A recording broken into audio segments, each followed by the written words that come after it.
was a lovely day!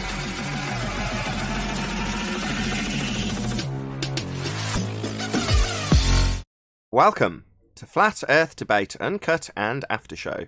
I'm your host Nathan Oakley, and if you are new to this channel, or you've not done so already, then be sure to subscribe, hit the bell notification icon and join button if you'd like to become a Nathan Oakley 1980 channel member and keep up to date with the Flat Earth Debate.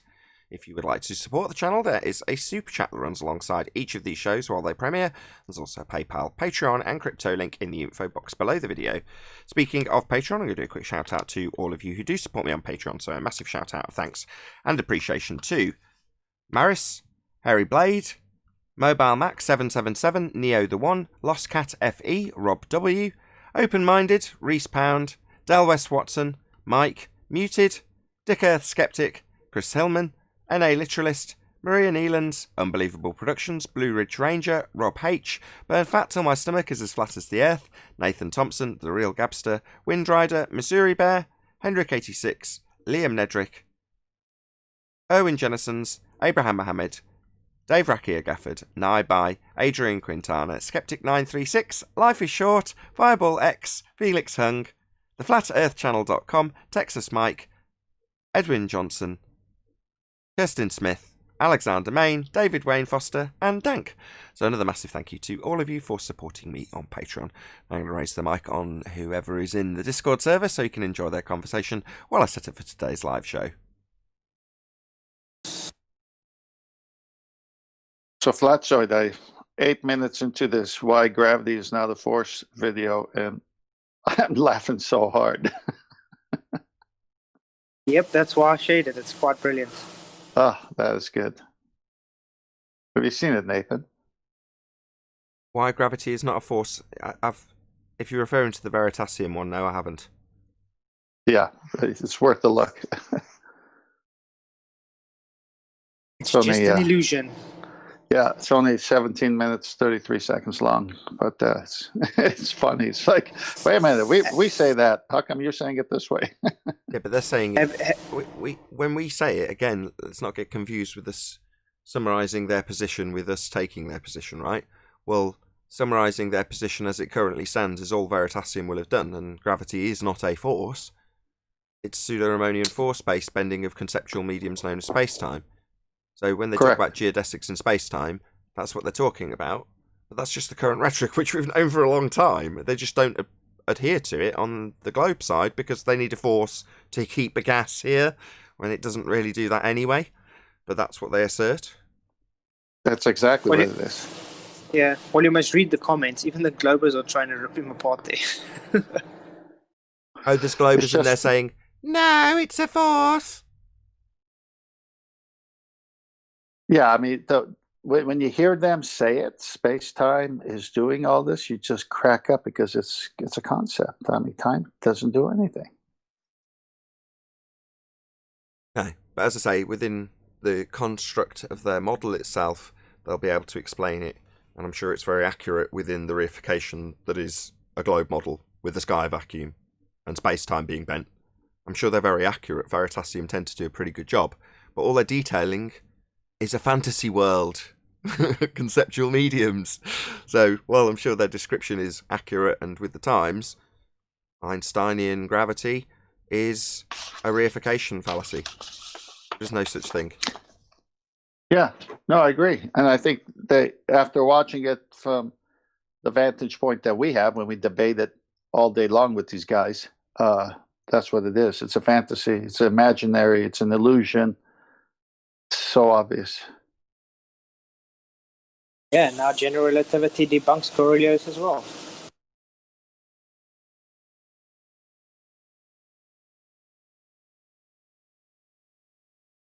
Tumbleweed, as you don't explain it afterwards. If you're going to throw these things out there, you've got to detail it if it's yours. I tried to explain it to Arwen yesterday, but yeah, I wasn't really impressed. You know Arwen. Well, he's not here. He's not here to talk through. You go.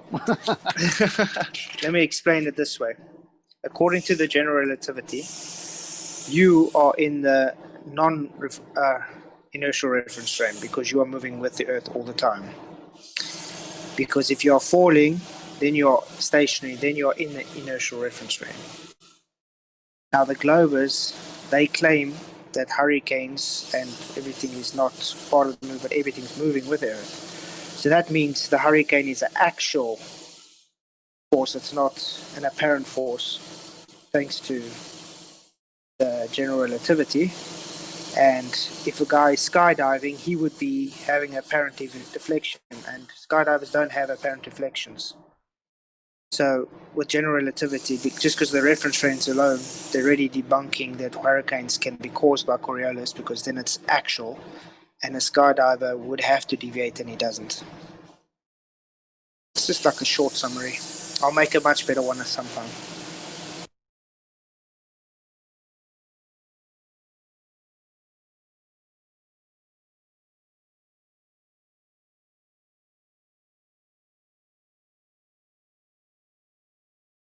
Alrighty then. It's dead quiet. Nobody's probably. I left a gap for someone at least to maybe comment on it from Discord, but nobody did. Although Skeptical's just joined, so hello Skeptical, can you hear us? Hello guys. Hello. Hello. Good morning. Hello. How are you? Good, good. Cool. Good, bro. Yeah, not dizzy, not spinning. Yeah, we're not spinning, mate. So when they realized general relativity is Einstein's imagination world and now real, welcome to Flat Earth. Yeah, he's very subtly trying to point to a flat Earth with it, if you look at it.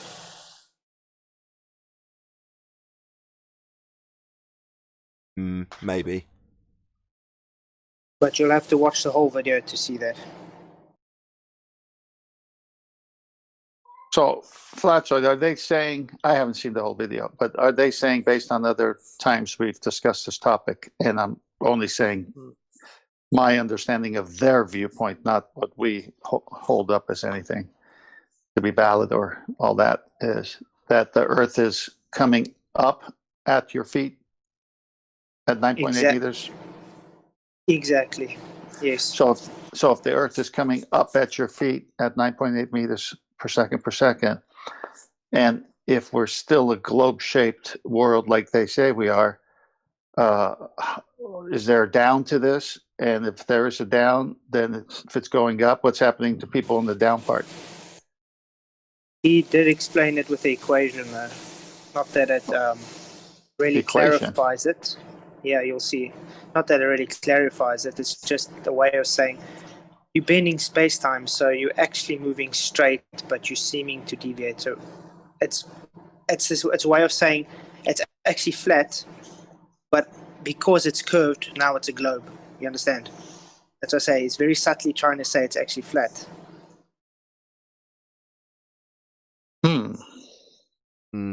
Maybe. It's kind of hard when you imagine their globe model with the southern hemisphere and the country down below near the South Pole, and then you could look up at the northern hemisphere in their model, and they got a country up there. Which direction is it up again? You see, that's what I'm saying. That's why if you think about it, really, because now you all been going in opposite directions according to up. So, I mean, it's impossible for one object to be moving in all directions at the same time. Well, it's nonsense. Yeah. The way he's explaining it is, think of it as you're going in a straight curve, like a straight path, that's seeming to curve. So in other words, you're saying you're actually going in all the same direction on a flat plane, you could say. But because you're bending space-time, it's seeming to curve. So that's what's making the globe. So it's like taking a flat model and wrapping it around the ball. So it's seeming to look like a globe, but it's not a globe. Sort of like what he's saying, yeah. That's nonsense. The whole thing is nonsense. Time doesn't do anything.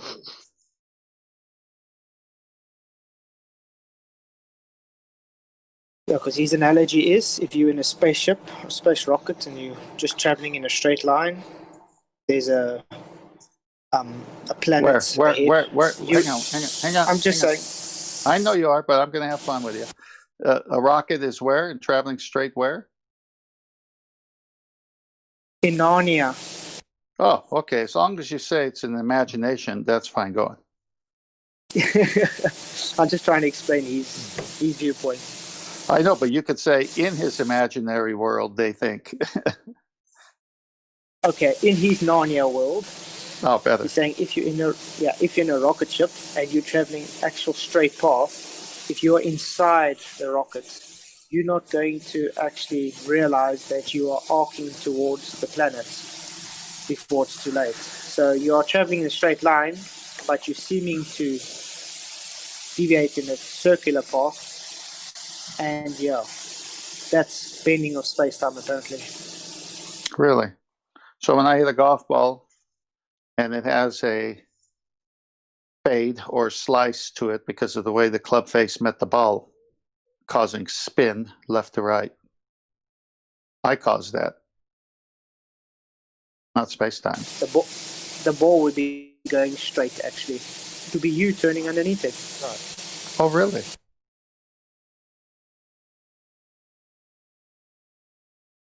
Hello. Hello. Hello.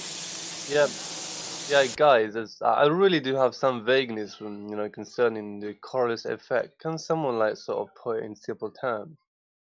Because What's your vagueness? Like, Describe your they don't vagueness understand it. first. Can Your you just problem to explain, understand it. what Coriolis effect is? Yeah, thank you. What do you think of this first? Well, I know it's first of all, you must have two, reference frame, 2 points, frame of reference, right? One is the Earth and one is the atmosphere, right? Is that the thing? Well, you're not describing what it is. What do you think it is first before you That's the start point. I breaking don't down know. what causes it? That's the point. I want you to sort of, explain it. I will. I'm just asking you, what do you think it is prior to describing the cause for it? What is Earth-based Coriolis to you? I don't know. I You don't know know? the entire argument, honestly. Yeah. Hang on. Are you a flat earther or a baller? Yeah, I'm a flat earther. Yeah. I used Okay, to so be a sort of a globe skeptic, but yeah. so you don't know what Earth-based Coriolis claim is? Yeah. That's why I don't grasp. I haven't really grasped the entire argument yet. So Okay. that's why I still have. It's to me, it's really vague, and that's why I wanna, get clarity. Yeah. Flatcher, do you want to do it or you want me to do it? Yeah, Flatcher. Hang on, I'll see if he wants to He's do on it. mute. Just go ahead, 10th. Yeah, all right. So if you're a baller, you believe you live on a spinning Earth. Okay, you following me? Yeah. Okay, so if the Earth is spinning, and you're attached to it, that's one reference frame. It's called the non-inertial reference frame. When you leave the Earth, say in the drone, or if a ball is kicked off the face of the Earth, or an aeroplane, now you're in a different reference frame called the inertial reference frame. Now, if the Earth is spinning underneath you, then it's going to look like it's taking a curved path because you're spinning with the Earth, even though the ball went up straight or the plane is flying straight. Now, this never happens because the Earth is not spinning. But there is such a truth to Coriolis, because if you go on the roundabout that is spinning and you throw a ball straight up, or if you put a drone and it hovers straight above you in the inertial reference frame, you keep spinning underneath it and it looks like it's taking a curved path, but it's really straight up and stationary. So if the Earth was spinning, we would have that situation where flights from the East Coast going to the West Coast against the spin of the Earth would take a much shorter time because the Earth is spinning towards it. but that never happens. So there is no such thing as Earth-based Coriolis whatsoever. But a Coriolis as an effect is real, like with the roundabout. Right. Right. Because it's actually spinning. The crucial detail is that to have the effect, you've got to be turning underneath stuff that's not attached. So it's you turning underneath that causes the effect. Simple as that.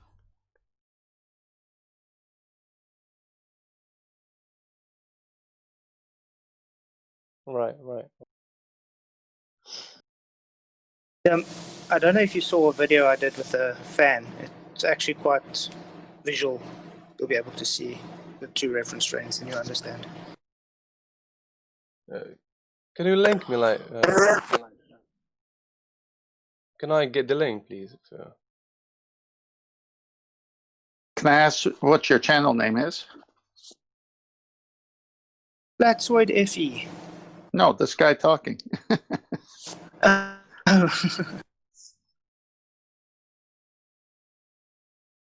What do you go by? The guy asking the questions. What do you go by? What's your me. handle? What's your handle? Hello. Yeah, what's your handle on YouTube? What's your channel name? No, I don't have a YouTube channel. I don't have it. No, what's your name? How do I call you? How do I address you? Oh, skeptical, like skeptical. Oh, skeptical. Okay, thanks. Yeah. So, hey, repeat that Coriolis and see if you understand that. I just want to see if you got it. What do you think we said? Because I do honestly. Okay, you say you have two points. Two basically reference frame. One is not called non-inertial, i.e. the Earth, and the sort of the inertial reference frame, which is sort of when you.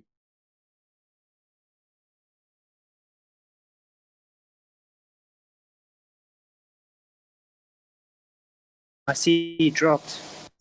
Yeah, I say he's got it all right.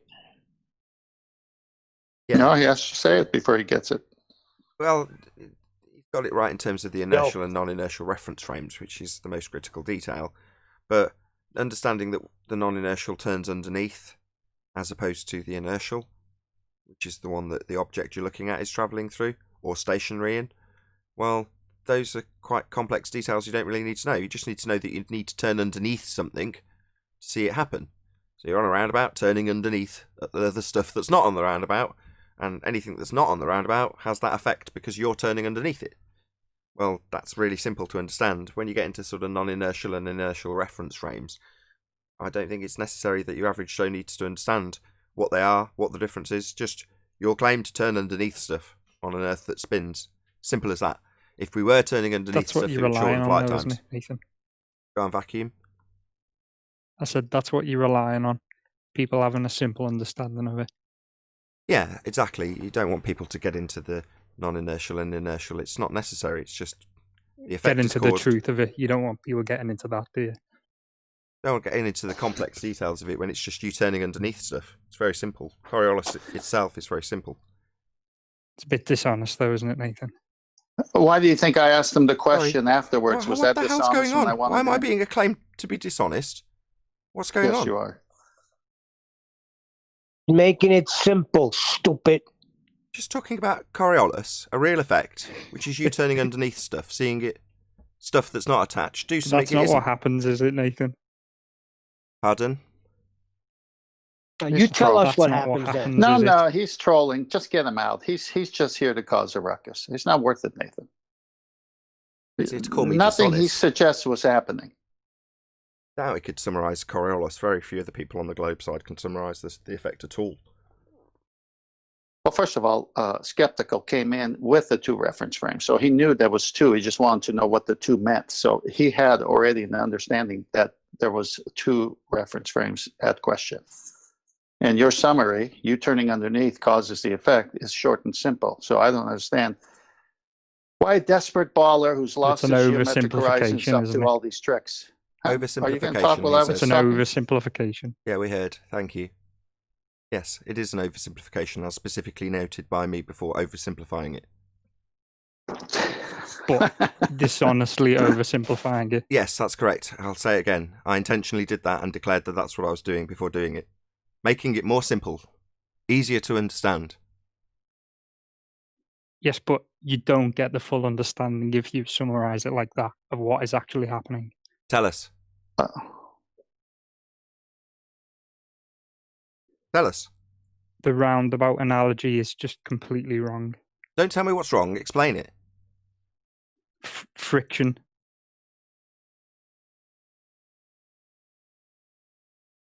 Is that your one-word explanation? That's a simple That's all that's explanation. needed. Friction. Sorry, do you want to give a bit more body to your explanation? Because that's not enough for me to understand what you're trying to detail. It's just one word. I think that's an oversimplification. I think just using one word, friction. Your inertial and non-inertial reference frames are actually linked by friction, aren't they, Nathan? You're supposed to be telling me. You tell me, and then I'll rip apart your nonsense. I've just Go told ahead. you. Do you not understand what I've summarized? Don't ask me what I understand. Just tell us what you understand, and then we'll correct you. Don't ask me. Don't tell me to do anything, Nathan. And then get you out. either understand it or you don't. You're not smart. Get out. I do tell you what to do, or you fuck off. That's your choice. So you don't want to be telling me what it is? It's nothing to do with friction. Absolutely zero. Okay? Nothing to do with friction. Everything to do with you spinning underneath. Who's rumpusing me from G+? Conclusion time. Thank you, G+. No, nothing to do with friction. Everything to do with you rotating stuff underneath stuff that isn't attached. That's what Coriolis effect is. Nothing to do with friction. His one-word oversimplification was wrong. So, troll, moron. Doesn't understand Coriolis, as I correctly identified. To assert that it's friction, well, it's a not actual deviation. Nothing's friction in that effect. Because it's a not actual effect. So there's nothing rubbing on anything else. That would cause an actual effect. Well, it's a not actual deviation because you rotate underneath stuff. According to him, that's an oversimplification. He doesn't understand the effect, or he wouldn't call it friction. Absolutely zero to do with this effect. He's a moron. So he's saying my coffee table and my fan are linked.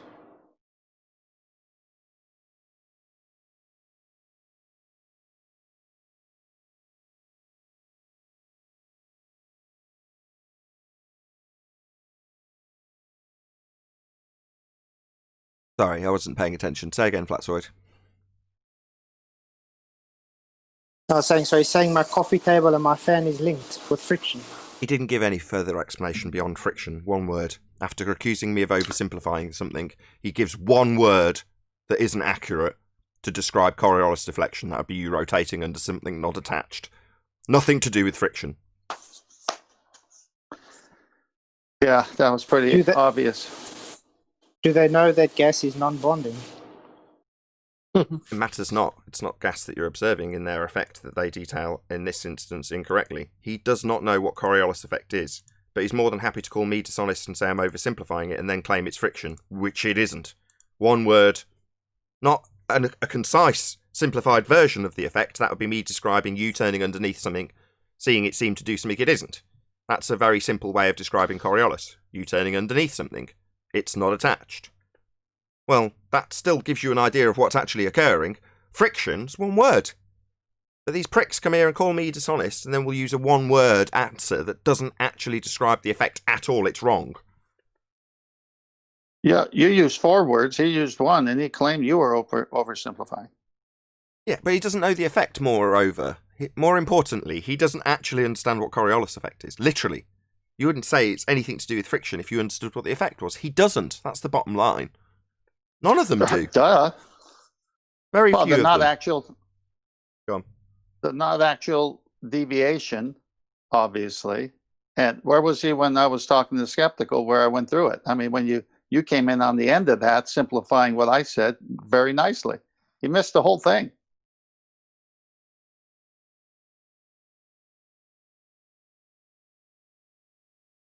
He doesn't know what Coriolis effect is. That's obvious.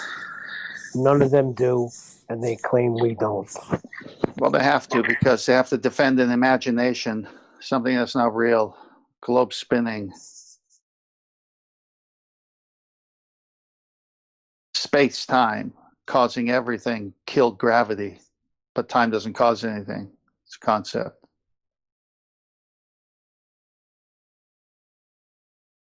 I'll do a short video, put an egg timer. I'll put the egg out, and I'll show you how that egg timer won't cook that egg.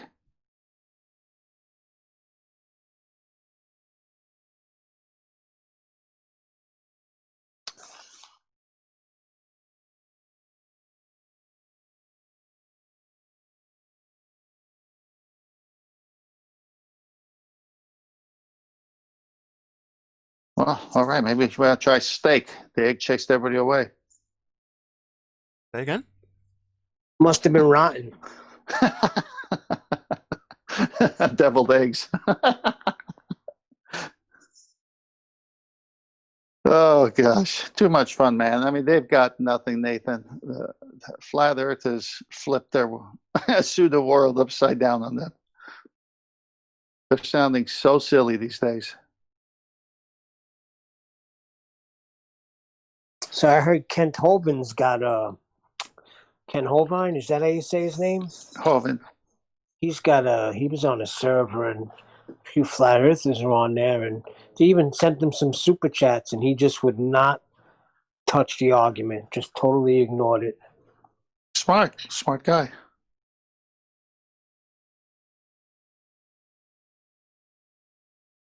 It's like people who are under the spell of this thing called spinning Earth and outer space being real, all this stuff, right? And then they hear that there's a flat earther. They think like a flat earther? Who in this age would believe in a flat earth? And then they come and listen in, and they're going to throw a few jabs, and out comes the top 3 questions. They walk away looking stupid. Yeah, but don't you want truth? He seems like a guy that Why wants truth. Why are you concerned about what he wants?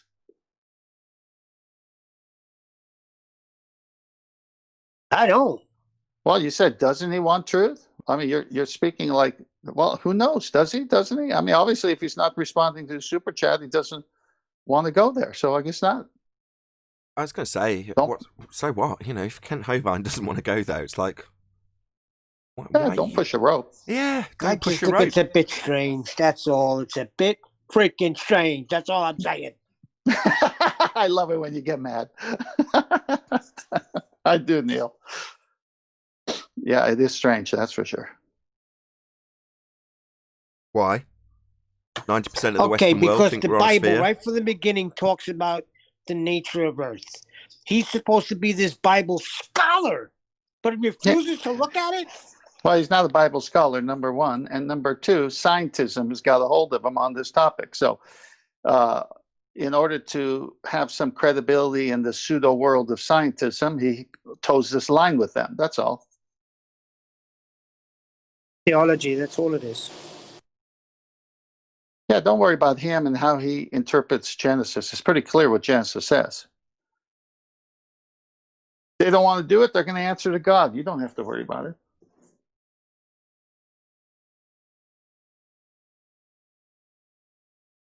I mean, my whole life, I also thought, I mean, being a Christian, also thought it was a globe, because that's what I was taught, even though I read the Bible. Once you come to the realization, then you see it in a whole different light. Well, they kind of conveniently just read the story and they don't get into exegeting the scripture word by word. And then when you do, you say, wait a minute, this doesn't match what they say we are. And if God inspired this holy writing, am I going to believe God or am I going to believe man? This is where every person has to answer that question for themselves, by the way.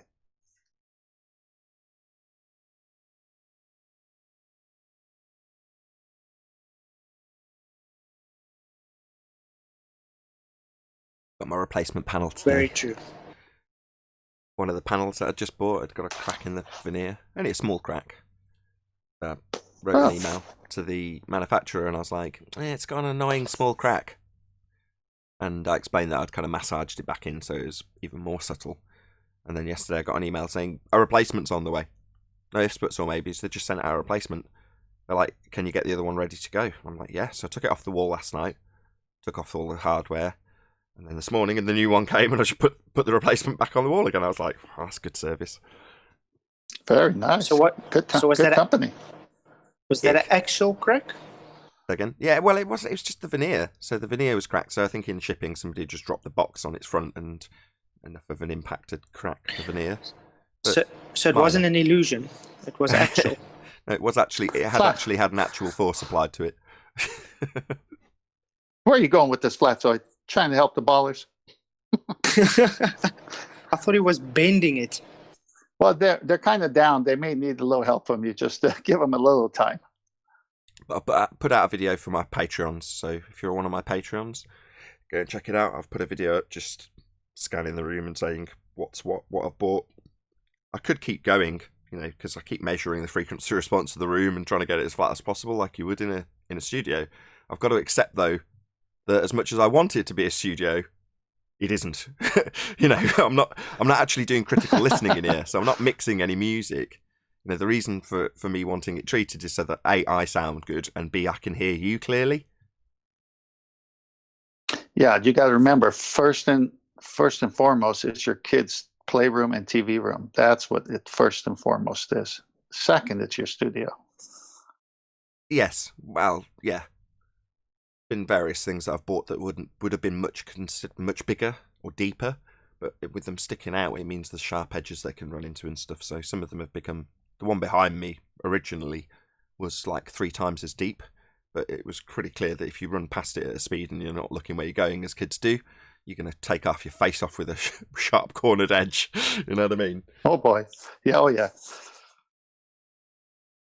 Yeah, it's pretty much done. I mean, there's other bits and bobs I could buy, but yeah, I've got to draw a line at some point. I think there's one other item I will actually get, maybe 2 or 3. So what? Let me ask you. What in the future? Do you see yourself moving to a different place in your area, or maybe out of your area to another area? Are you thinking of a bigger home with a separate studio, possibly? What's been on your mind, or is that at all a possibility? Yeah, it's a possibility if we moved somewhere horrible. Well, not horrible, just not as nice as the location that we live now. So to get what we wanted in that respect, we'd have to be a lot richer than we are. So as much as, like most people, you look at houses that you might want to move into one day, we can't afford to do it. So sort of. Would you ever move to the country and get a bigger... Smash that super chat. Yeah, smash the super chat.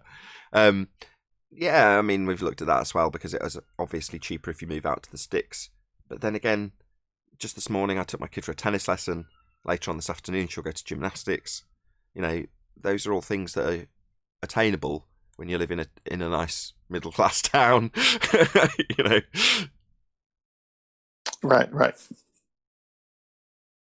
Yeah, you don't want to travel an hour everywhere.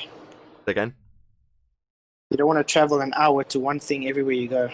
Exactly. It's not like it's not doable, but by the same token, I'd prefer to. I mean, at a stage, I was working like 60 k's away from work. It's like an hour's drive just to work every time without traffic. It was really a slip. Yeah, I've done it as well. At one point, the factory, or whatever you want to call it, the main hub for the company I work for, was 150 miles away. Now, I was a rep, so I was covering the whole country, so being central was very useful for my particular role at that company. But by the same token, I still had to go to work. So I still had to do a 6-hour trip, round trip. 3 hours there, 3 hours back, unless I was heavily breaking the speed limit, which I frequently did. Just a huge trek. No, I know what your problem was. You were fighting Coriolis. No, I wasn't. Don't fight Coriolis. It's a not actual effect. There's nothing to fight. Fletcher, you just can't help bringing those jabs in, can you? Yeah, but it's the damn friction. It's the damn friction. Yeah, there's nothing to fight. There wouldn't be any friction. Sorry, I just had to. I know you did. I mean, you get a bunch of flat earthers together, you're going to throw some jabs out there when someone just says a word. Isn't it an outrage? The guy comes in, accuses me of dishonesty and oversimplification, only to get the description wrong, use a word that absolutely unequivocally does not apply to this effect, but state it with one word only. after accusing me of oversimplifying things and calling me dishonest. Yeah, well, he's been on the show before, and has the same, how can I put it, routine. He insults you from the beginning. He accuses you of lying or whatever, and then when asked to give evidence for it, it turns into a big argument. And so I've actually enjoyed his absence. He's just a troll. He's not serious. I mean, all he had to do was come on and say, okay, can you please explain what you mean? It seemed like you oversimplified it. What are the nitty-gritty details of what you're trying to say? I mean, that would be okay. That would be a concession that he doesn't understand. Which, like I say, Ah, I'm going to go out on a limb and say 90% of them, 9 out of 10 of them, don't understand what Coriolis effect is. see, that's why I like your insight, because you caught it. It's because he doesn't understand. He has to put those words together that way. Just projection. He doesn't understand Yeah. Coriolis effect, so he's going to blame me and say it's because I'm either being dishonest, not explaining it correctly. It's like, no, you just don't understand it. That's not my issue. I don't care whether or not you understand it, but if you're going to come and accuse me of being dishonest, you better damn well understand it. Yeah. Well, like I say, he's a troll. He likes to argue without any points, and it always ends bad. Or have something to back it. Back your claim. If you're being dishonest, show me how Nathan's being dishonest. Don't just throw a word friction at me and ask me to break it down.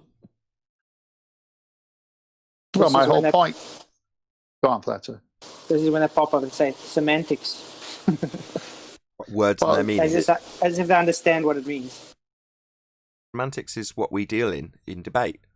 What does this word actually mean? How does it apply to the argument we're having? That's semantics. Yeah, it's not a bad word to use, actually, in this forum or any forum when you're discussing something and there's a toss-up between what the person is trying to say and what you think he said. You need to get into the words and the context. It is context, exactly. It is extremely rare for someone to call foul with semantics and for them to be right. And there was, I can't think of an example, apart from about a week ago, where Quantum Eraser actually used it as a legitimate argument with the correct vernacular in the form of semantics. So he called semantics on an argument that was like, you're debating about words and their meanings when it's not relevant, which is how an argument of, oh, that's just semantics, is applicable as a defense or a rebuttal. And like I say, it's very, very rare, but QE did it. I even gave him props. I was like, wow, you've used it in the correct context. And he was like, dust off his shoulders. Yeah, I know. Well, it's a trick of theirs, right? They want to tie you up there because they're stuck in the argument that they're in. That Kiwi's a smart stag, boy. The master stag. Morning, Tiff, man. Hey, Red Man, how you doing? I'm doing good, You Wonderful. Good to hear you again. see the moon last night? No, I went to bed early. I did. Well, only because I was up at 4 and 5 and 6 in the morning, as is typically the case in this household. But yes, it was like a very slim crescent on its back. It looked astonishing, because it was quite big despite being a slim crescent. It was beautiful. So it was a smile. It looked like a smile, yeah. As soon as I saw it, it reminded me of a saying my grandmother on my father's side used to say, which was, moon on its back, rain in its lap. That's what she used to say.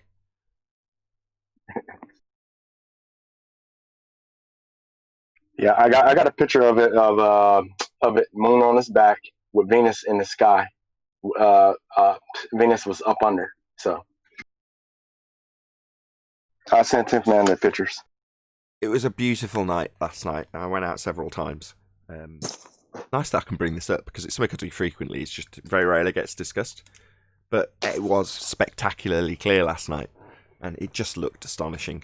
It's truly awe-inspiring. As much as we sort of use it as a debating point that might get brushed over, and then debunking someone's assumption of antipodal star movement or something, but they are awe-inspiring. Truly, truly awe-inspiring. Hey, Redman, they're just coming over. You want me to post it? Yeah, you can share it in Master B, Nathan, so you can take a look at it. It's pretty cool. All right. Did you just send me 3? Appreciate it. Yeah, you got it. Yes, Is sir. it Yes, just 3 sir. pictures? Okay, I'll go ahead and post it. So these are pictures of the moon last night with Venus. This morning, when I woke up at 5 o'clock, I'm in United States. How many hours ago? About maybe about 2 hours ago. Oh, okay. But yeah, you'd have got a very, very similar view to what I got, because it would have been, obviously, relatively speaking, a similar sort of time to what I was observing it right first thing in the morning. Yeah. I'm glad you got pictures of that, because I stared at that in wonder and going, wow. You think that's awesome? I got other pictures where I took it at 9 o'clock in the evening and 5 o'clock in the morning, and you can see the rotation of the moon. Come again? What?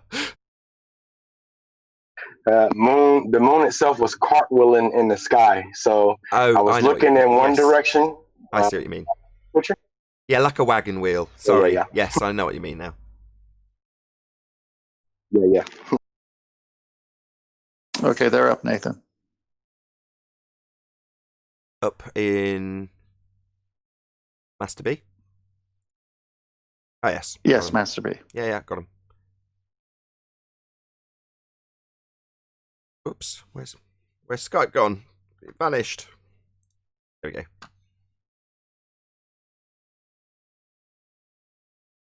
I've got a big brick wall and then a very tiny dot, which is presumably the moon. Well, you should have 3 pictures. But the Yeah. little dot down at the bottom, no, that should be Venus. Hold on.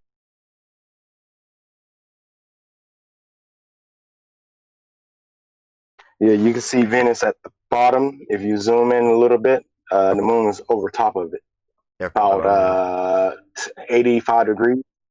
Yeah, I've got center pictures of the moon, and you can almost make out at this resolution the fact that it's a smiley face, and then you've got Venus below it. Excellent, epic, really nice to the trees too. Yeah, good picture. Appreciate it. Presumably not taken with anything too flash either. No, this is with my cell phone. Yeah, that's what I thought. I mean, obviously, you can tell it's from a cell phone. It's obviously, but by the same token, very good, right? You can see Venus, you can see the moon. Excellent. Pretty good. If I can get a better image just as this is recording. It's awe-inspiring When I get because to this, someone put it there. Oh yeah, I got a building that I'm gonna be delivering to. I'm going up to the 49th floor. I'm gonna take a picture. It's a little bit foggy day, but I got clear pictures just as well of a mountain 14 miles away.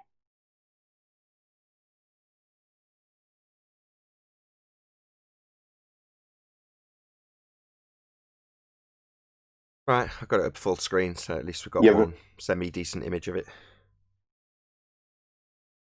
Hopefully the audience can see that. Tiff, man, I'm gonna send you pictures. Thanks for sharing Nathan. those. Thank you for sharing them. All right.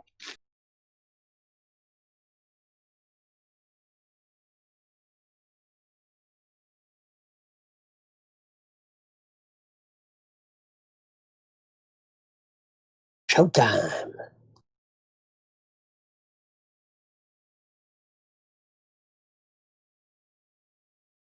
Just at the moment, I need you all to be chatting, of course.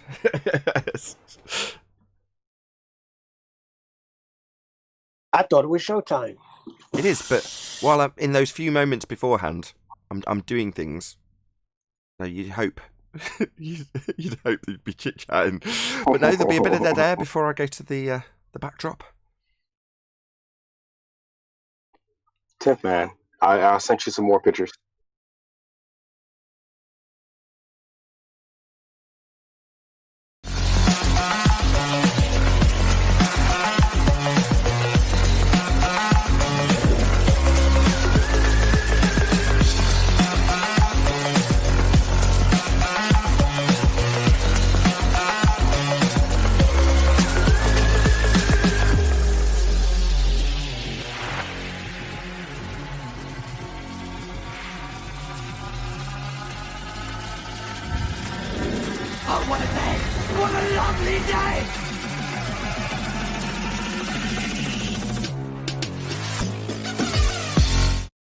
Welcome to Flat Earth Debate Live.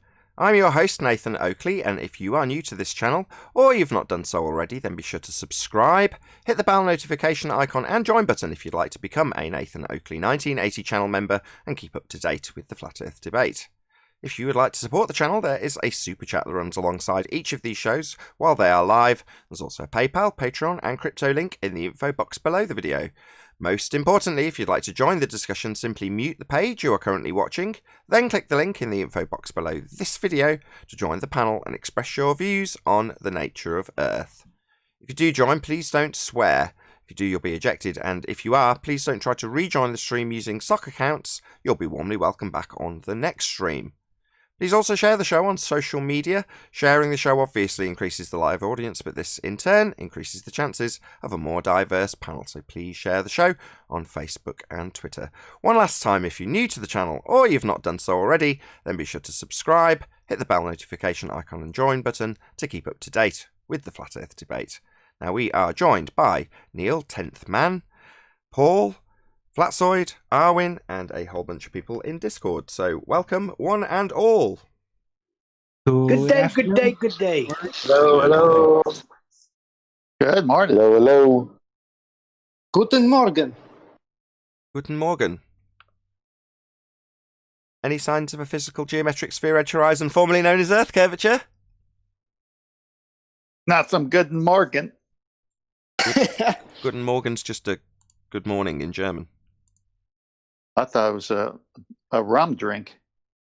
Maybe it's a rum drink called Good Morning in German. I don't know Captain Good Morgan. if you'd have rum for a good morning, but maybe some people do. Alcoholics. Most people take a rum in the morning just to get the body going. Boom, boom. So, geometric physical sphere edge horizon, formerly known as Earth curve. Anybody at all? In orthographic view. In Has anybody reality. measured this so-called geometric curve? No. The Earth curve starting to sound like a joke. Earth curve is a joke. Ain't none. I've had somebody smash the super chat, so let's.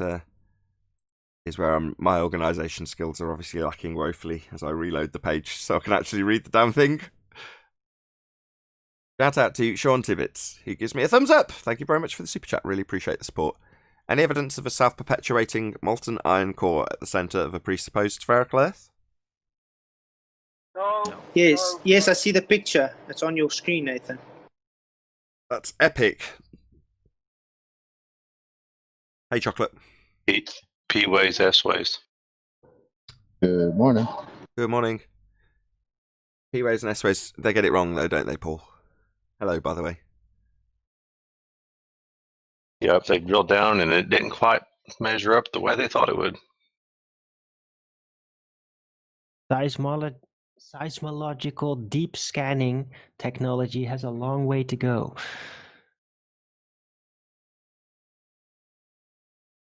Any evidence of the distance to the sun? No. No.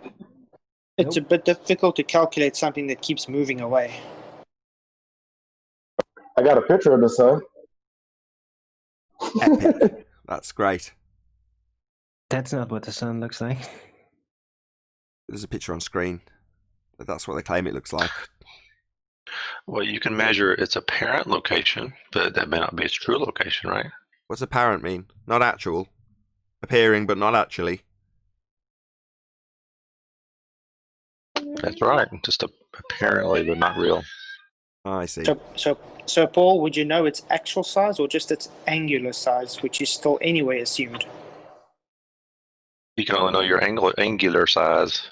Angular. But that sounds like a fishing thing I need to do. Go angle or something, whatever the word is. I can't even say it. Yeah, you need to know the distance before you can have angular size, and you need to know the angular size before you can have the distance.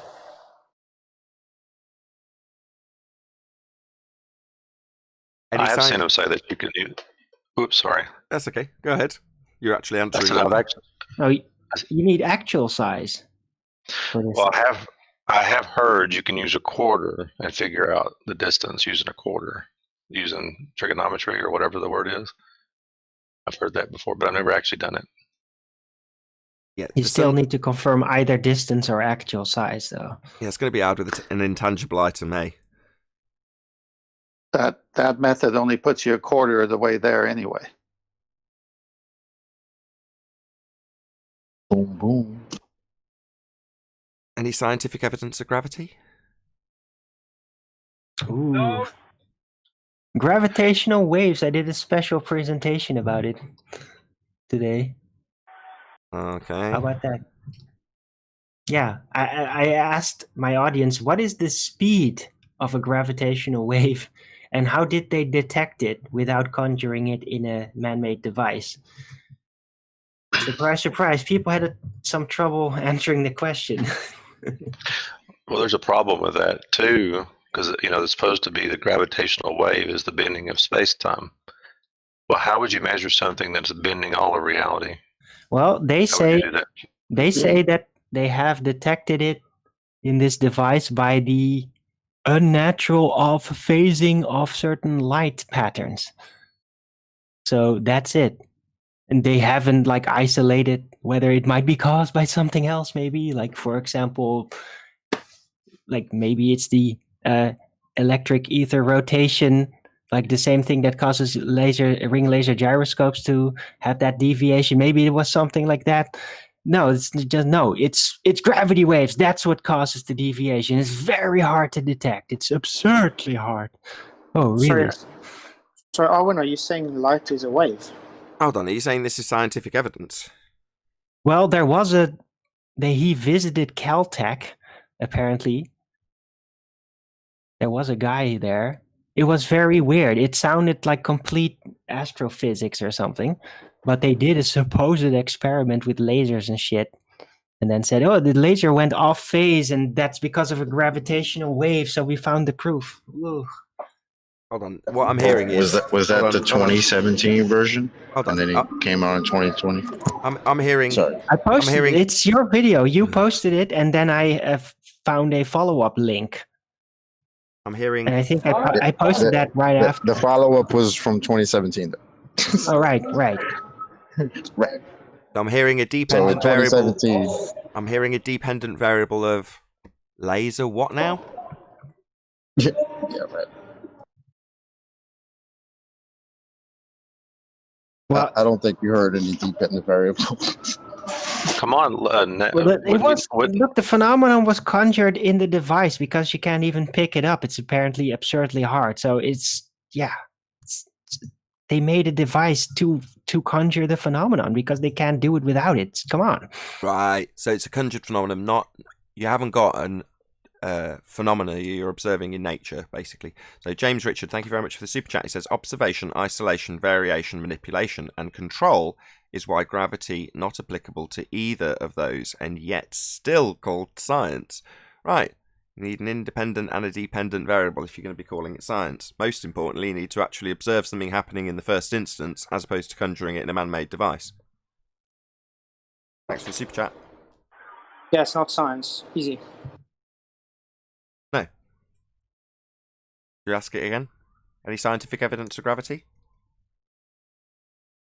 Yeah, well, Nathan, will you play the first 50 seconds? It's CGI only of the video. I did it on my show too. It supposedly presents this proof in 50 seconds. Yeah, sure. Get me the link and I'll put it up. Just send it in. I haven't gotten a strike just yet, so I'll put the YouTube link. It's not yours? No, definitely not then. Why are you even asking? I've not got a strike yet. Wonderful. Thanks, Alwyn. What? No, I haven't. I showed it for 50 seconds on my show today. Nobody's face in there. So I'm not in front of the firing squad quite yet, but go ahead and show it. No, I won't be. But thank you for offering to share that material that's not yours. Let's move on. Can you maybe you can detail it? Hold on, Flatsoid. Hold on. Maybe you can describe it, Alwyn. Describe what debunks it? Or it's literally a video of somebody describing what I just said with some CGI support. That's it. Okay, I get it. You can Sounds take a empirical. look at it in the background first if you like, but it's a pretty good Thank you. representation at least. Please Sounds like- drop. Please drop asking me to play someone else's video Sounds like unprompted. NASA chocolate. during a live show. No, that's not going to happen. All right, fine. Hey, chocolate. Sounds like NASA CGI support. Boom, boom. Because it has to be. I know. I just thought it was relevant, you know. Oh God, he's not going to let it go. Oh, look, in the middle of a live show, I'm not going to check something, decide whether or not it's worthy. I'm of just risking. justifying why I brought it up. That's all. It's good to bring it up, but I'm just not going to play the video. Anyway, let's move on. Any single viable hypothesis from any of the fields of astronomy, cosmology, or astrophysics? Well, Don't know if that maybe works. this video. I knew it. I was waiting for it. I asked that question in my show. Like, is this actual physics or is this astrophysics? I don't even know that officially about it. That was a good one, Arvin. So, Is it claimed to be We're science? Do trying to play. they call it science at any stage, Arwin? sorry. Is it claimed to be science and lacking? We already established it's lacking dependent variable, right? So, do they claim it's science? If so, that's got a title. But do they actually claim it as science? Well, that didn't really stand out, so they might have avoided that word, but they did like go to Caltech in that video and all that. But they might, yeah. I should have paid attention to that. I didn't hear it. Well, if they did, I it's remember. pseudoscience, right? Well, that's obviously a lot more damning. But if they didn't, and they're just like, this is what we did, here's how we did it, well, it's just not science, if that's the case. Right. I thought that the Caltech guy was kind of acting a bit weird, wearing sunglasses throughout the entire video and all that. I was like, what? Wait, are you talking about the video named "The Absurdity of Capturing Gravitational Waves"? Yes. That one? Yes. Oh. Where they're basically making fun of the whole, what they did to actually get these gravitational waves. That's the one. Yeah. Oh, okay. It's a Veritasium video, so it's the same channel. Please Okay. tell us what a gravitational wave is for the audience. It's a ripple in the bending of space-time where the space-time locally apparently is 50 times more compressed, even though it doesn't really explain to me what that's supposed to do. It's 50 times more difficult than why is it still so absurdly difficult to pick it up? But yeah, it's a compression wave of space-time that ripples out apparently. Yeah, but the guy quoted it very beautifully. He says, and I've heard Smoke in the Grass say the same thing. Matter tells space-time how to curve, and space-time tells matter how to move. Isn't that poetic? Okay, if you're talking And about... how did they find this out? Hold on a second, 10th. If you're talking about the compressing time, well, you can't compress a concept. Likewise, you can't bend it either. Conceptually, you can. Conceptually, but physically, in reality, you cannot compress time. It's a concept. Well, they're not technically compressing time. They're compressing space-time, which is something else. Space-time is the fourth dimension of length, breadth, depth, and time, pseudo-Riemannian four space. So Right, so it's space-time is not just time, It's the collective. space-time. It's the collective dimension that includes time. It's still a conceptual medium. Right, but it's not just isolating time and bending that. No, it's an amalgamation between the two that is being bent, that is being compressed. So it's both space and time is compressed a little in some way, Yes, apparently. that's fascinating. Even though but- it's absurdly hard to detect. Thank you, Arwin. Yes, fascinating. But the point being that it's still conceptual. Yeah. That was a very Ed-esque yeah, both times. Yeah. Yeah, why are you fighting it? No, that's yeah. Yeah. I said You're correct. Right. No, I'm not playing Ed here. Ed couldn't say this. Yeah. You'd have to Google it first. You can't bend, compress, or otherwise time or space-time. These are both conceptual mediums, regardless if you incorporate length, breadth, and depth into it. Well, we can't, but apparently exploding superstars or black holes can out there in the vacuum of space. Within that I'm In gonna the what? In the what? Of the what? I'm gonna imagine myself to have superpowers just because it's conceptual. It's real now. Oh, by the way, this is all Chocolate's fault for posting that video this morning. For the audience's benefit, this is all Arwen's fault and not in the least bit Chocolate's. No. Yeah. Well, Arwen just bent the truth, though. I shouldn't have brought it up first. Didn't realize you did. Yeah. No, I just thought it was a really funny video. So Well, give it a proper plug. I just liked it because he started out the video with gravity doesn't exist. It's an illusion. Gravitational waves are the thing. Like he just starts it off that way.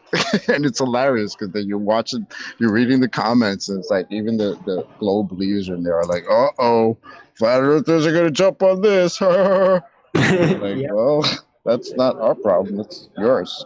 Yeah, that's the crucial detail. If somebody in the comments for that Veritasium video saying, "Oh, flat earthers will jump on this," why? Because you use 105-year out-of-date gravity and someone's simply quoting the correct pseudoscience. We only tell you to quote it so we can pummel it. It's not like we're on the side of Veritasium when he describes bending space-time. Exactly. We only want you to parrot Einstein because it's much easier to pummel. I just pummeled it a minute ago with Arwen. Yep. Even Arwen's reluctant to take the pummeling. It's not even his rhetoric, but he still gave his Weasley yeah when it's conceptual mediums being bent or compressed or otherwise. Damn it. It's war out there. Right. Moving on. Any evidence that you can have gas pressure without a container? Would it be able to be open and closed at the same time? It's a valved system. You'd need a container for it to have a valve. The Zanuck valve. Gravity is like a valve. It's open and closed at the same time. Gravity's got nothing to do with this. I know. Step on a scale. How can conceptual illusion anyway do anything about entropy? It can't, it doesn't, it won't. They just assert it at trench level. And that assertion, while it is total nonsense in the case of the natural law that is entropy and gas behaviour, they still assert it.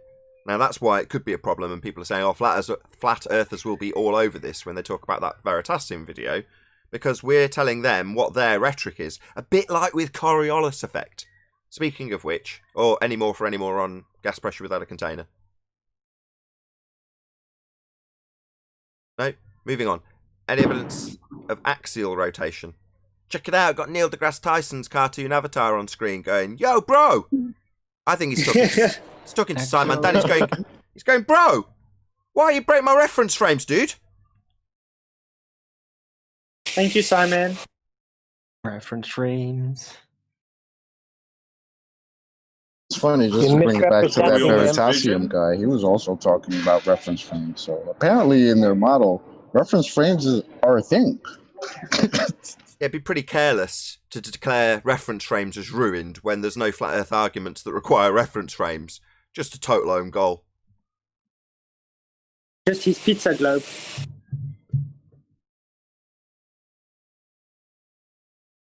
I think we've covered all the housekeeping questions. I think that was the last one. Oh no, I always miss out R. Any evidence of the R value? Earth radius?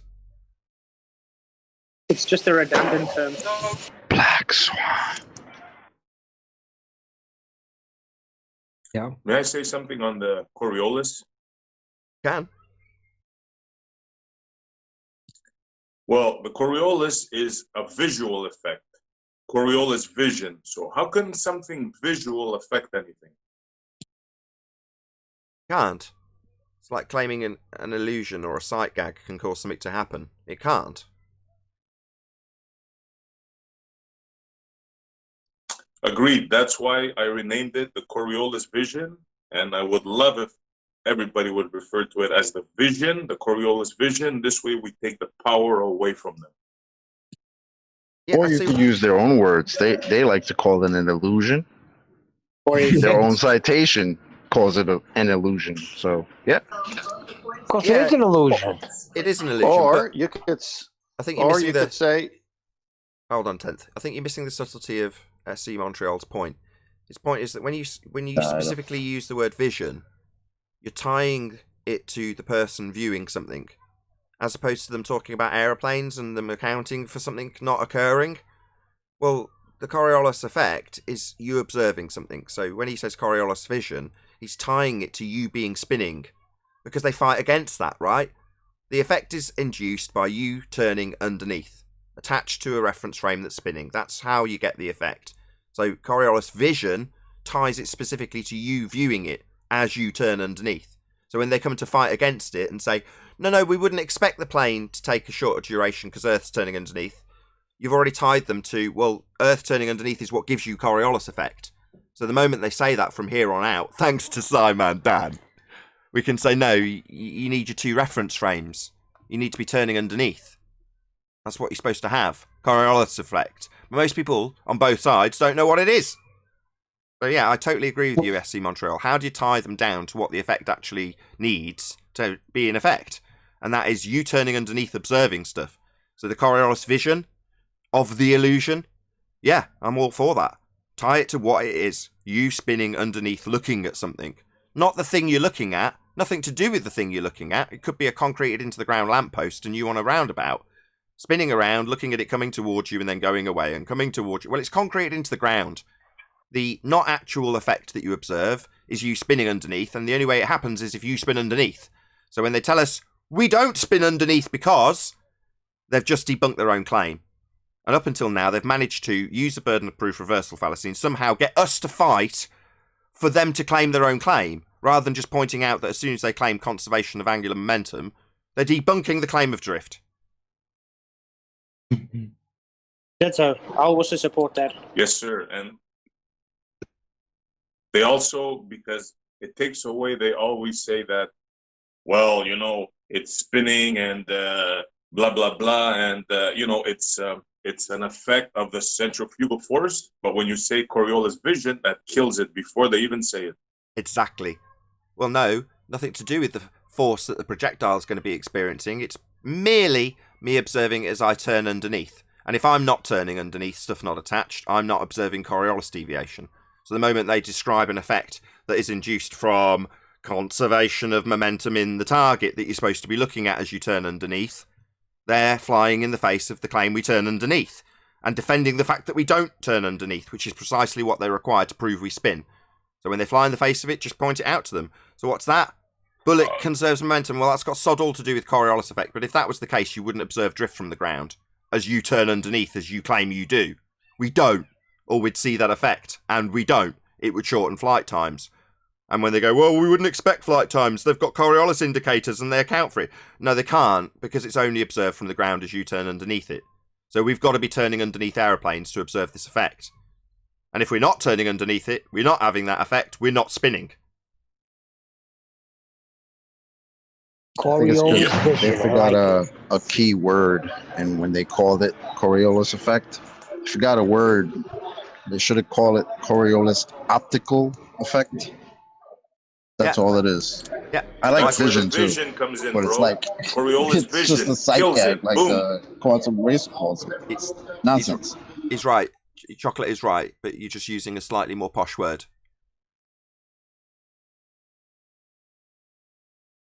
The optics of Coriolis is, in bare bones English, looking at it.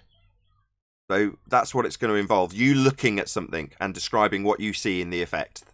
So we're going to have the person on the ground observing it. And as soon as they're not turning, they're not observing Coriolis effect.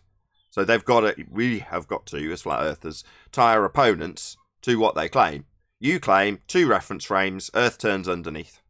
No, it doesn't, because planes would have shortened flight times. When they say, no, we wouldn't expect planes to have shortened flight times, the plane's doing blah, blah, blah. Sod all to do with Coriolis, I'm afraid, my friend.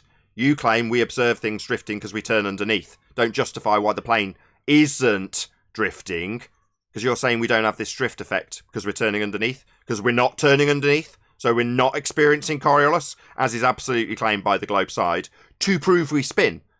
So let's start pointing it out like it is. So you claim there's no drift. Well, there's no proof we spin then. Beautiful. Like when you say, Nathan, we see it because it's there, that kills all their crap that they're going to say after that. We see it because it's there. Yeah, and it's a real effect. You can see it on a roundabout. Look at anything not attached to the roundabout you're spinning on and you'll see Coriolis deflection. It'll seem like it's doing something it isn't. Well, the only reason you see it seeming to do something it isn't is because you're spinning. So you've got to be spinning to have the effect. And all they do all day long is justify why we don't have Earth spinning underneath. Because they know damn well that our rebuttal to their claim of Coriolis, that would be Earth spinning underneath, is that flight times would be reduced, and they're not. So this is going to get more concise for the people who fight against the claim we turn. We don't. We're stationary. If we did, we'd have Coriolis effect. They claim we do, and we don't. It's just that simple. Yep. So after all that detailed explanation for any who followed along, and again, maybe 50% of the people watching will follow along. If you find that derogatory, tough luck. It's been demonstrated here plenty of times. Most of the people on the globe side don't understand what Coriolis effect is, and the same goes for flat earthers most of the time. They don't really know what the effect is, and they go to research it, and who can blame them for getting confused? It's all detailed in doublespeak nonsense about things like hurricanes. And the effect is only observed as you turn underneath stuff, nothing to do with turning hurricanes. Because it's a not actual deflection you observe as you turn underneath stuff. Hurricanes have got an actual spin direction, but they're detailed in a convoluted cluster screw of nonsense when you go to Wiki and Wiki Coriolis effect. Starts off as effect. It's got a little GIF that explains it. Ball seems to drift because you turn underneath it. Ball's actually travelling straight. Really simple explanation in the GIF with a one-word detailed explanation. Maybe 2 sentences tops. But then next to it, it's got paragraph after paragraph after paragraph where it takes it from a not actual deflection as you rotate underneath to a Coriolis force. And then that force turns into something that's actually causing hurricanes to spin. And it's all nonsense. Absolutely nothing to do with Coriolis effect. But if you were to read that on either side of the argument, you're gonna get confused. And Coriolis is simple. It's induced because you turn underneath stuff. So the second our opponents on the globe side start arguing against us turning against stuff, they're effectively debunking their own claim that we do. It sounds a lot like their geometric horizon, rest in peace, that they've lost. Like their little response to that refraction is an automatic debunk, because if it's refracted, it's not geometric. Yeah. Yeah, their arguments are falling fast. We see it because it's there is beautiful statement. Sorry to interrupt you. In the case What of about when they geometry, say that's... the Earth and the atmosphere travel as one? Then there's only one no reference point, Coriolis then? correct? Yeah, just Yes. play out that That's what my conversation son again. said. Hold on, Neil. He said you don't get it. The Earth and the atmosphere are moving together, and then I tell him, yeah, but then you're arguing for one reference frame, and you need 2, right? Yeah. And if you don't understand the argument, that's where you'll step in and debunk the claim that we have drift with 2 reference frames. Or worse still, make it overtly clear to any audience watching or listening when quoted, Simon Dan, you and your reference frames have been ruined. That would be to assert that we don't have 2 reference frames, the very thing that is needed to claim drift. Not by the flat earth side, we don't need reference frames, but the globe side does. And if you don't understand what Coriolis effect is, you're going to step in with your size 10s and debunk it. When you think you're doing a good job tweeting me about how my reference frames that I don't have, don't use, don't require are ruined. That's clown behaviour by people who don't understand what Coriolis effect is. Embarrassing for Dan and any who think that the Earth is spinning. It isn't. We'd have Coriolis drift 2 reference frames if Earth was spinning, precisely as claimed by Neil deGrasse Tyson. That's what Coriolis is supposed to be on Earth. But we don't have Earth-based Coriolis effect, because Earth doesn't turn underneath stuff. If it did, we'd have reduced flight times when travelling west, and we don't. Yeah, I'll just climb on my pogo stick and hop to you quickly, Jay. Nathan, won't take too long. I missed the beginning bit of that, so it won't take too long? I'll climb on my pogo stick and hop to you. It wouldn't take too long. Just wait for the Earth to spin underneath. Yeah, just jump up in the air and the Earth should turn underneath if there's a second inertial reference frame and you spinning underneath it, as is claimed. Your drone would drift away at 1,000 miles an hour on the equator, not because it's got a really powerful motor. It would be not actual deflection that you'd be observing as it whizzed away at 1,000 miles an hour, because the Earth would be turning underneath it, as is claimed.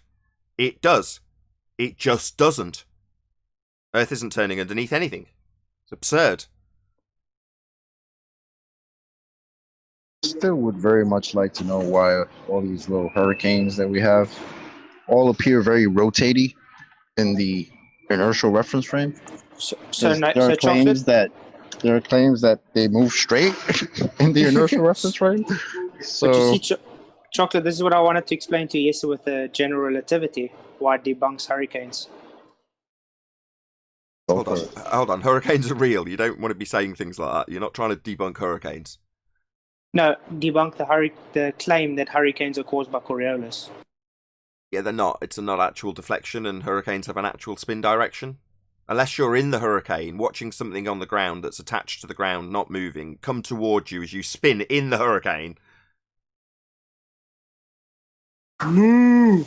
This is where the vision explanation comes in. If it's vision, if it's a visual effect, it can't affect nothing, not even a mosquito. Yeah, and the only way it's translatable to hurricanes, or to scale it down a bit to make it easier to understand, in a whirlwind, if you were caught up in the whirlwind, physically in the whirlwind, so you were part of that reference frame spinning around, you observing a fire hydrant or a lamppost in the ground, concreted into the ground, as you turn in the hurricane or turn in the whirlwind, you would see the fire hydrant coming towards you as you spin towards it. Now, obviously, the hydrant isn't actually moving. It would be you turning towards it in a twister. That's the only way you could induce Coriolis deflection and not actual effect from you turning and something you're observing not turning with you. But as for you being on the ground looking at a hurricane, absolutely nothing to do with Coriolis effect. Because you're claimed to be turning underneath on an Earth that spins with Coriolis effect, and that's going to induce a not actual deflection, a sight gag, an illusion. Not make wind spin. It's you supposed to be spinning underneath it. It's just nonsense designed to confuse people. And up until now, 2020, it's worked. Well, up until recently, when we realised that the burden of proof was being reversed, when we say, no, you claim Earth turns underneath stuff and you're saying it all rotates together. That's nonsense in itself.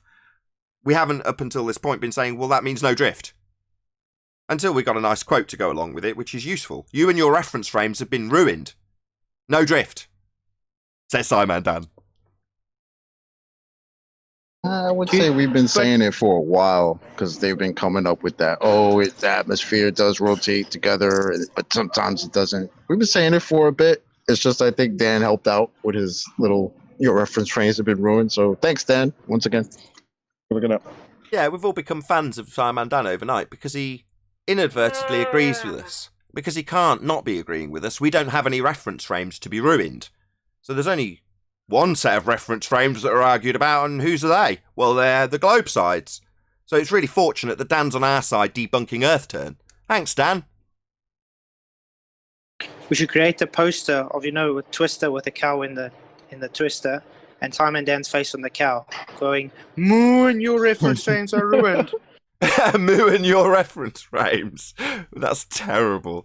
Moo and your reference frames.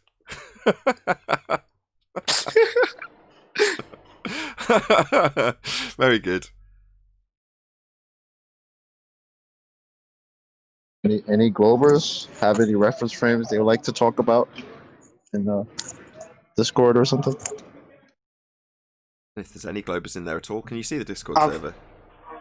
I've had about 8 Globers telling me I don't understand, and every time I tell them, come on the live debate, we'll talk, they just, run away. So I think everybody's too scared to come on the show. Well, there is no gaps at the moment, so maybe there's someone itching to join and defend Simon Dan's egregious error. I doubt it. He doesn't seem to be getting a great deal of support on this front, does he? I just found something, if you'll let me read it. Yeah, go ahead. Okay. You are coupled to the reference frame of the Earth. While on the surface, your velocity relative to the Earth is 0. If you start to levitate above the ground, you are still attached to the reference frame of the Earth. and will hover over the same spot on the ground. It's no different than riding in an airplane, standing in the aisle, jumping in the air, and assuming that you'll stop traveling at the 550 miles per hour the airplane is flying. If you want to separate yourself from the Earth's reference frame, you would have to decelerate yourself by 1,000 miles per hour at the equator, and you would have to compensate for the forces that come from the atmosphere slamming into you at 1,000 miles per hour. The atmosphere is also attached to the Earth's reference frame. This would take a lot of energy.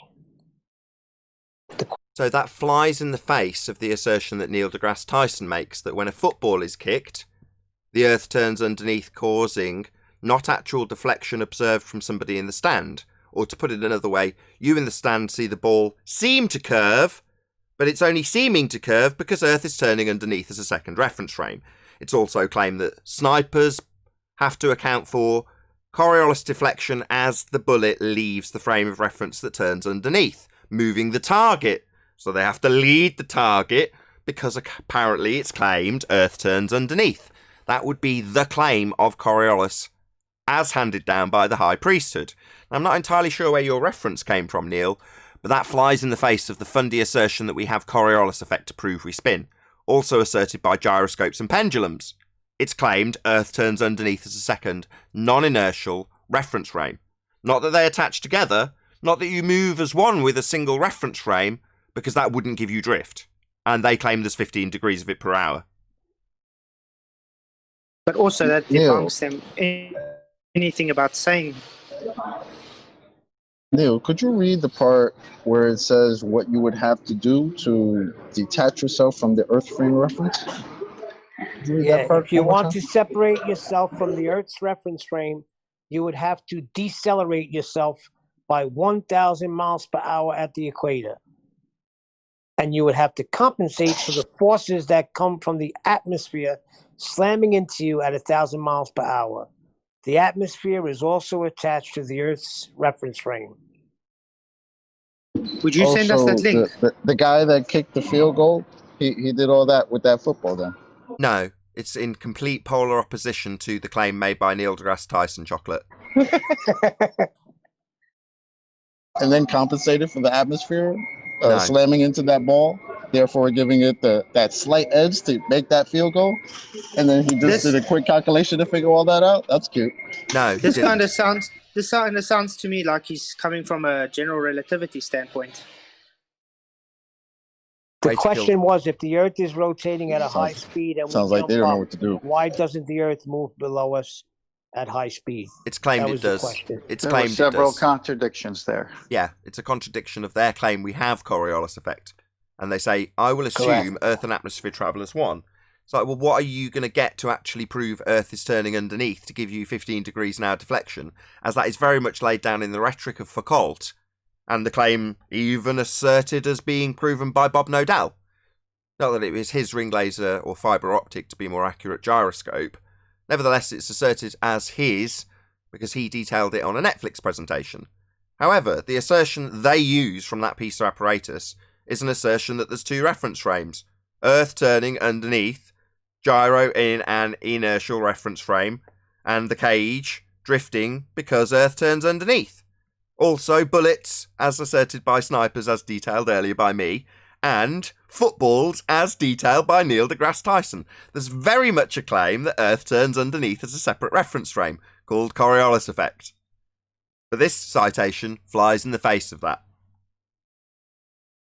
Where's that from, Neil? Yeah, so they're contradicting each other.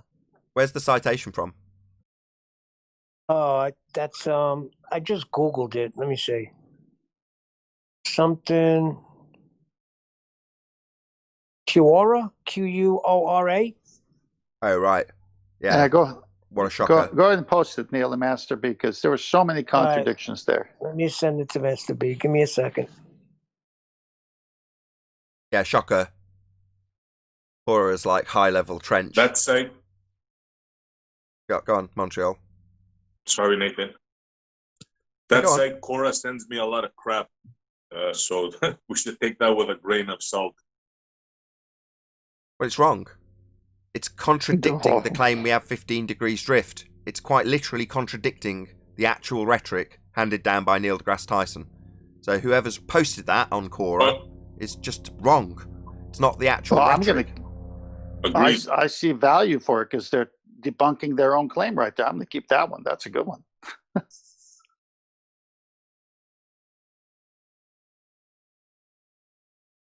For some reason, I get a lot of references to that place. I always see it in my mailbox. Quora.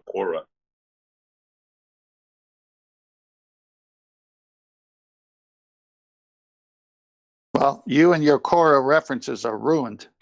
Okay, it's there. Yeah, I posted it. It's up on screen for the audience's benefit.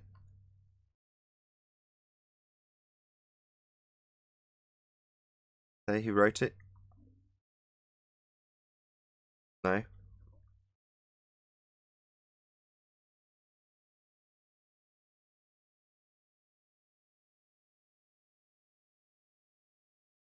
So yeah, if you want to separate yourself from Earth's reference frame, you'd have to detach yourself at about 1,000 miles per hour.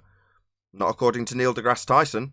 According to him, drift. Not according to the sniper's handbooks. According to them, drift.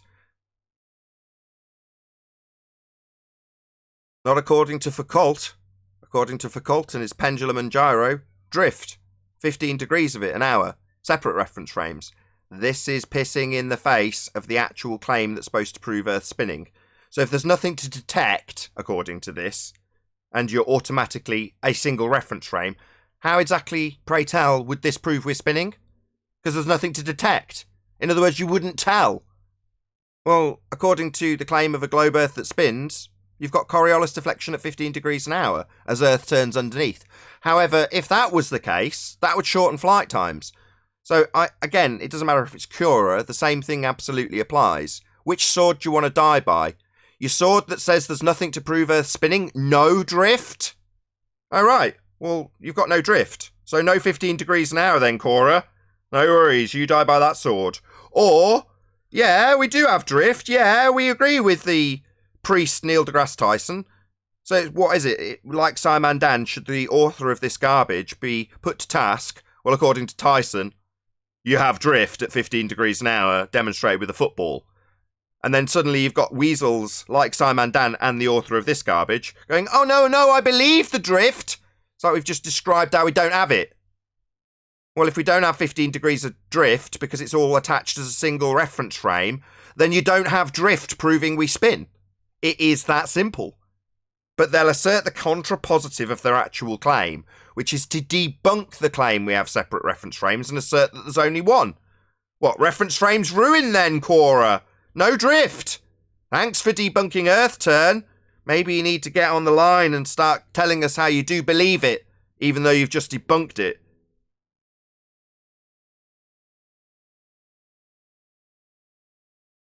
Ooh, got a super chat. Out to Al Junkie, he says, if Keith Richard dies, well, how morbid, will Earth turn under Keith? That's dire. I don't think Keith Richards ever going to die. But will Earth turn under Keith? I'm a Keith. It's not turning on me. Well, we've established the answer, Al Junkie. Earth is not turning under Keith. One thing's for sure, the stone will stop rolling. Who got that citation, by the way? Was it Neil? Neil, thank you for that, because it's excellent that we can actually put on screen what I tried to explain to the audience as convoluted doublespeak from Wiki. And here's another citation that proves exactly that. What you require as a globe-believing fundy is that Earth turns underneath.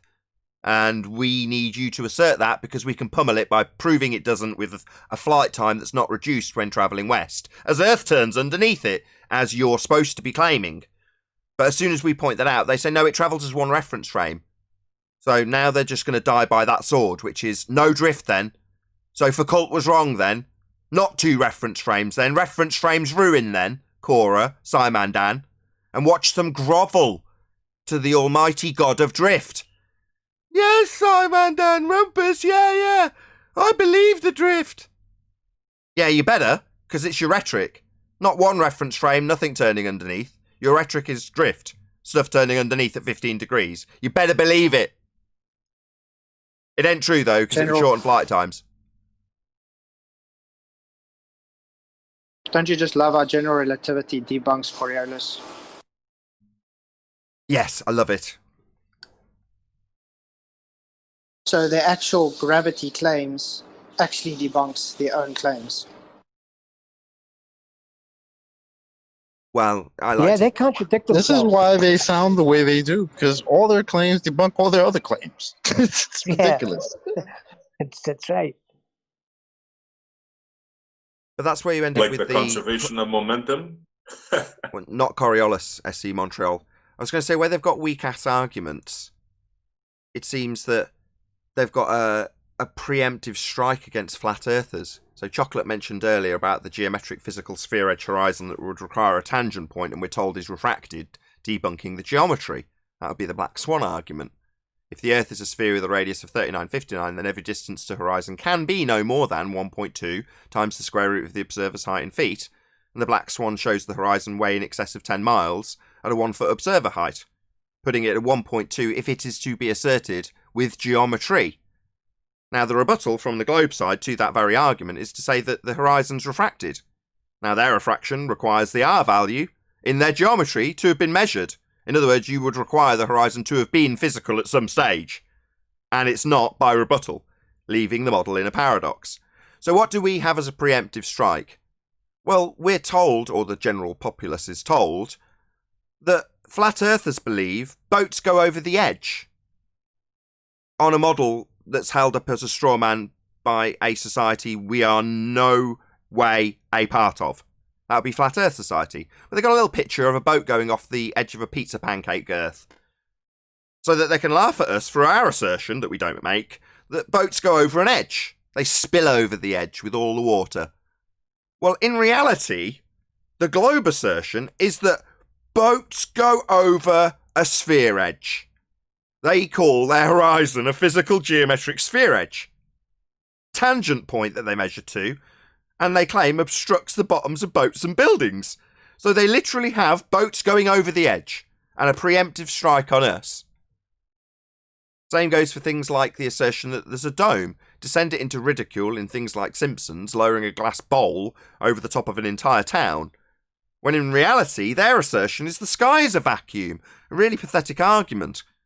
Nature abhors a vacuum, yet our sky is one. No. So what do? Preemptively ridicule the flat earth assertion we have a dome, it's made of sapphire or glass. No, I don't make that assertion. Nobody on my panel makes that assertion.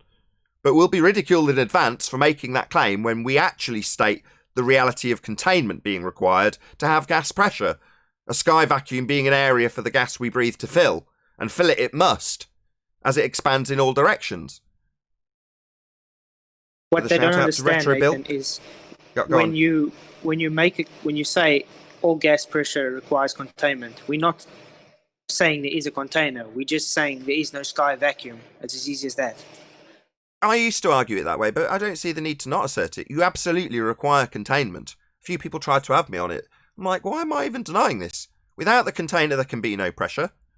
So, without the container, there can be no pressure. Shout out to Retro Billy, says a baller's average day.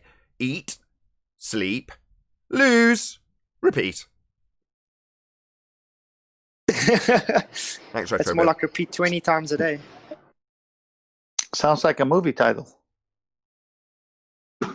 Let's not forget the other little straw man that they like to throw at us with their little Earth rising 9.8 meters per second square. That's funny that they throw that on us, but then at the same time got people like Brian Cox saying, hey, that's what Einstein described general theory. Cutting out chocolate. Yes. Relativity. I have the name for the... Sorry. No, go on. 10th, I have the name for the show, for the series. Go As ahead. the Earth does not spin. With all the other soap operas. Just stick it in the microwave, remember? So, was making could a any point of you before. perhaps Hold on. explain to me how theory of relativity can be described in Euclidean space? Yes, you can lay out your challenge in a second, Darwin. I just want to round out what Chocolate was saying because he started to break up and he was making a really good point in terms of the assertion from the controlled opposition Flat Earth Society narrative that Earth is rising up at 9.8 meters per second in this pancake with an edge the boats fall over, in spite of the fact that it's part of globe Earth rhetoric that we have 9.8 meters per second and an edge for boats to go over. Not only that, this is where I was going to step in, but as I say, Chocolate broke up.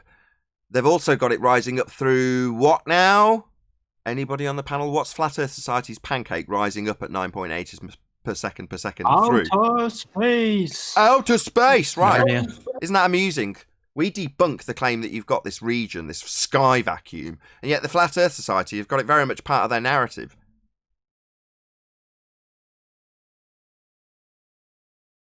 Right, because they gotta have satellites, remember?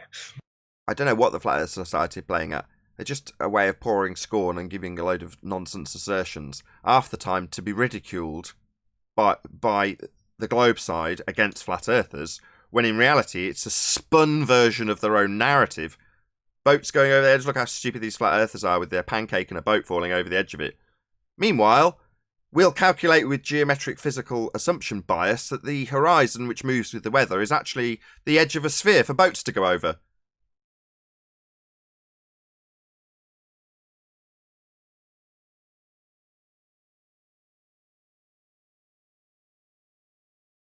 You want to lay down your challenge, Arwin, with your Euclidean and your pseudo-Ramonian?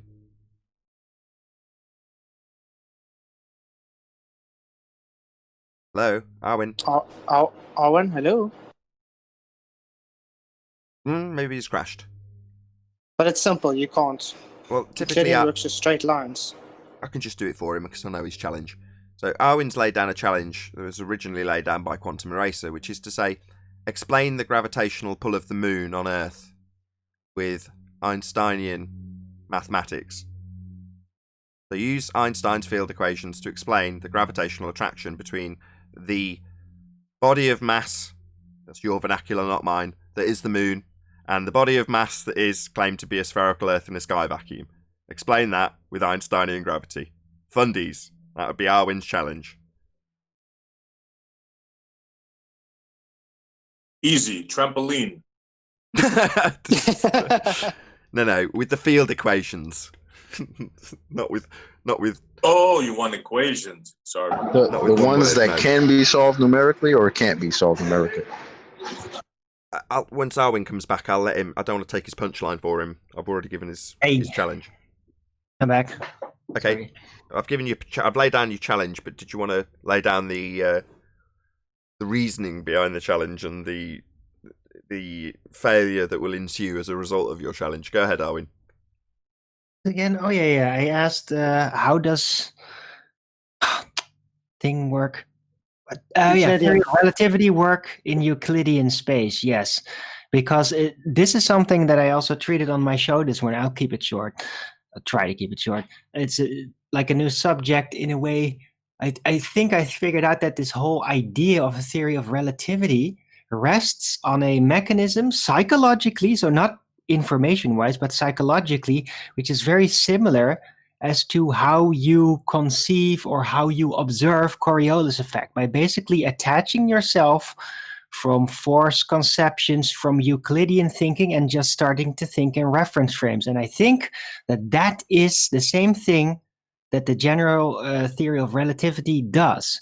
While if you just look at the really is level in Euclidean space, just like GPS coordination systems, then this idea, oh no, wait, you're not moving, it just doesn't make any sense, because there's natural consequences, forces that come with motion, that are the cause of or created by motion and all that, and acceleration. So, and there's none of that. And general relativity completely overlooks all of that. It doesn't address motion forces at all. Yeah, sorry. Well said, because it's conceptual. Well said. Took a little long. But yeah, it's Well, again. according to the Veritasium guy, you have to accelerate in order to stand still. That shit seems legit to Would me. you guys agree that it is a mechanism of basically pulling your psyche, where you focus on with your conscious, away from typical Euclidean and physics thinking into these reference frame conceptions? It's what they're doing. It's not the end result. It's the action pulling you in that was the intended goal, I think. Reference frames, you say? You and your reference frames have been ruined. Simandan. Yeah. Or when it's like he's kind of explaining a flat disk accelerating upwards, but because of bending space-time, it wraps itself as a globe. Oh, hold on. You're gonna have to fill Arwin in on your bias on this. So Flatzoid thinks he's hinting at flat Earth with this. I don't know if you agree, Arwin. The Flat Earth Society? No, Veritasium. Well, they directly lent the concept from Einstein's reference frame thinking. So, No, not Flat Earth Society. No, not 9.8 meters per second pancake flying up through a sky vacuum. No, Veritasium. Go ahead, Flatzoid. Do you want to just break it down for Arwin? You've done it in the pre-show if you're watching this twice. The way he explains it is actually a flat Earth, but because of the bending of space-time, it's kind of wrapping itself in a globe. That's why it can go in all directions straight up.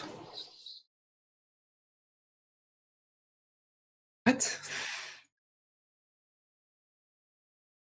Describing bending geodesics in space-time, and he's saying because that wrapping into a globe shape would imply that the bending space-time, the geodesics he's describing, implies, according to Flatzoid, that it's actually flat. That's what he's suggesting. Now, space is flat, even in their narrative, but I don't think he's hinting at a flat Earth. Flatzoid thinks differently.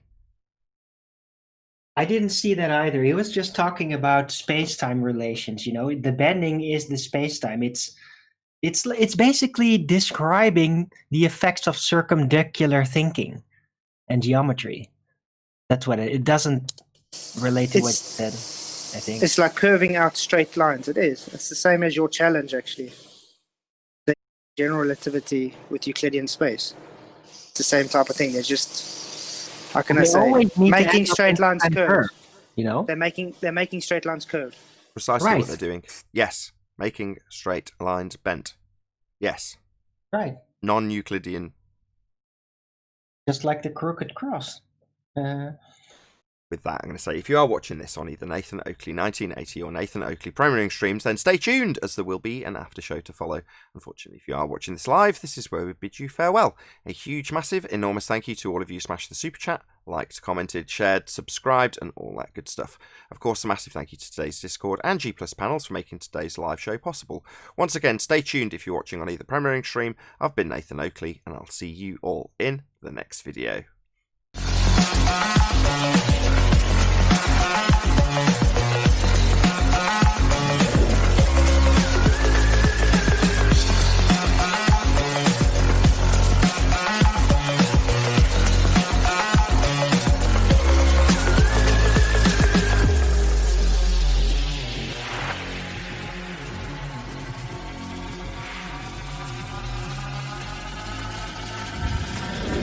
Oh, what a day! What a lovely day!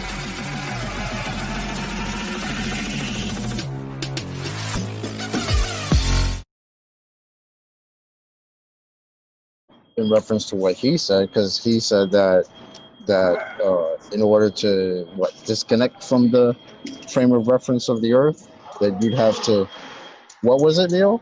You'd have to decelerate 1,000 miles per hour. Yeah, decelerate 1,000 miles per hour. Yeah. Decelerate. Right. Okay. Decelerate. Yeah. Because obviously they've already got you moving at 1,000 miles per hour. Correct. So in order to disconnect from the frame of reference of the Earth, you'd have to decelerate from that speed. And then what? Compensate for the atmosphere running into your face? That was the rest of it?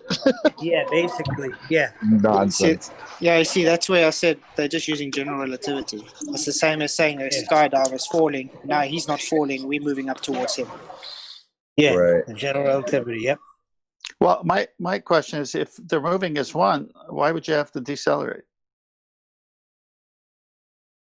In order to actually have these reference let me frames just- you're already supposed to have. No. That's it. Well, No. To answer Tent's question, it's why would you have to? Because the assumption, with no deviation provable in the example, is that you're already moving at a vast speed that you're just not noticing.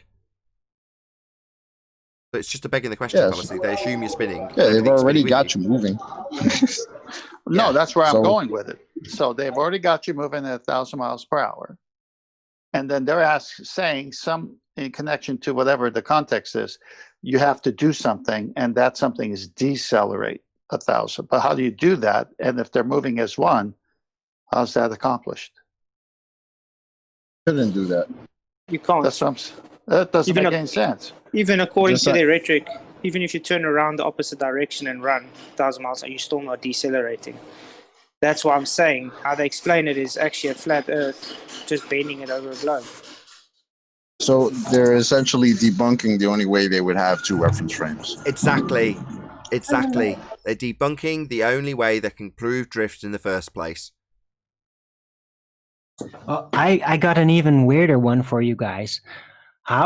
Look, if an orbit is described as a perpetual bent straight line falling path, as it were, and then realizing what the presupposed setup of the cosmos is, the galaxy, all these spin and another spin around another spin, then think about, like, how can an object fall persistently in several routes in different directions at the same time?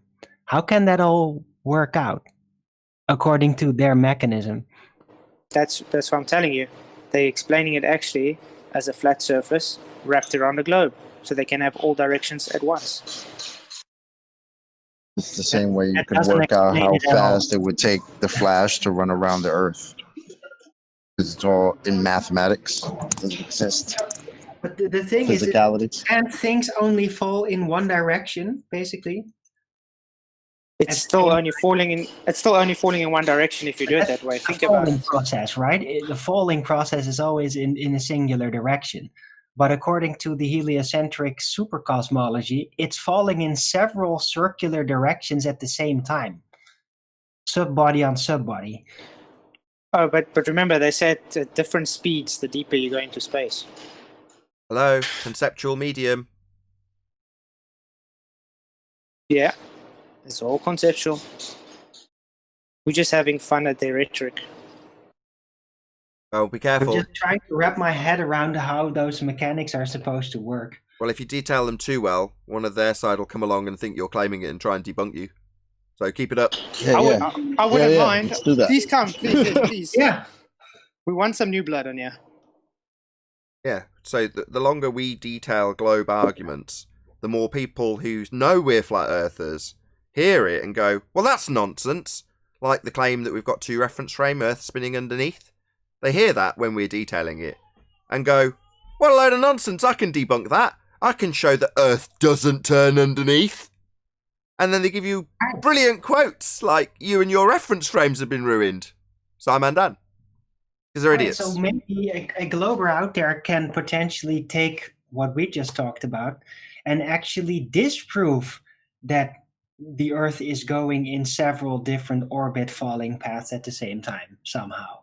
That's a YouTube argument. So he used to, he doesn't anymore because we're having this conversation right now, point out that we were shilled because we didn't detail the waltzer-style forces that you would experience in their claimed heliocentric world with multiple directions of travel. You'd have speed changes. That does seem to be the most natural assumption. Yes. Yeah, you know what's bogus actually about it? Because they claiming that the further out of you go, the slower your velocity becomes, but you're supposed to have faster velocity the further you're out, is it not? Because you have to become faster to circumnavigate something. Super rotation. Yeah, so they're actually going opposite of what has to happen. Well, I could sum up the Coriolis in one word if you want me to. Go on. Just don't say friction. Friction. No, friction's got subtle to do with a not actual deflection observed as you rotate underneath stuff. That's a shout out to anybody. Of course, this is the after show now, so if you're watching this, you did see that at the beginning. Or at least I hope you did. Go back and watch it if you didn't. Yeah, my poor coffee table's sticking to friction with the fan. Aish. You want to hear another Unfortunately, conundrum? your of the coffee Coriolis? table is accelerating upwards, so it's great. No, it's not accelerating upwards at 9.8 meters per second. But go ahead, SC Montreal. Let's say a plane was to take off at the so-called North Pole, heading south towards the equator.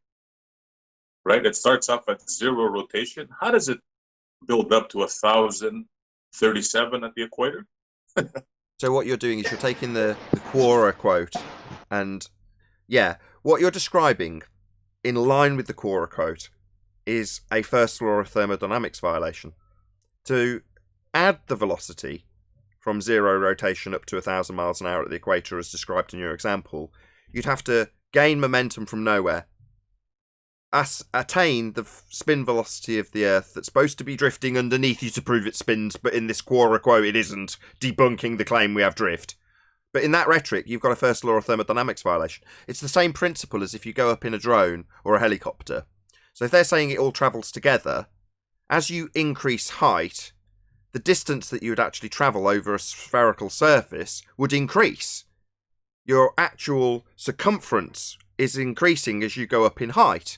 Therefore, you've got to increase the velocity that you're travelling at to keep the ground beneath you. That's the first law of thermodynamics violation. Yep. Wow. Total nonsense. That's dumb. But that, like I say, I don't want to get into that anymore. It's like, so you're claiming they travel together. No drift then. So Foucault was wrong then. Don't. Yeah, Foucault was wrong. There he is.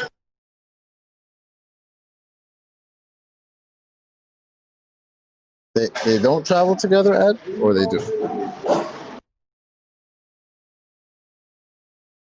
No, they do. They don't. Why are we asking Ed? Came only to ask questions. We know the rhetoric better than they do.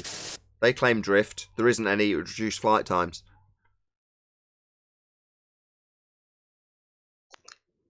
You really don't know what Coriolis is, do you? Yeah, it's you turning can you tell us, underneath in Ed? a non-inertial spinning reference frame, observing things that aren't attached seem to drift.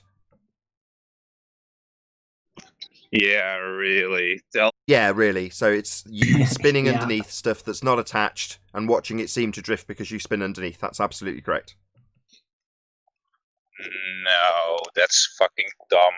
You need to be moving in order to conserve momentum, because that's what movement is, dumbass.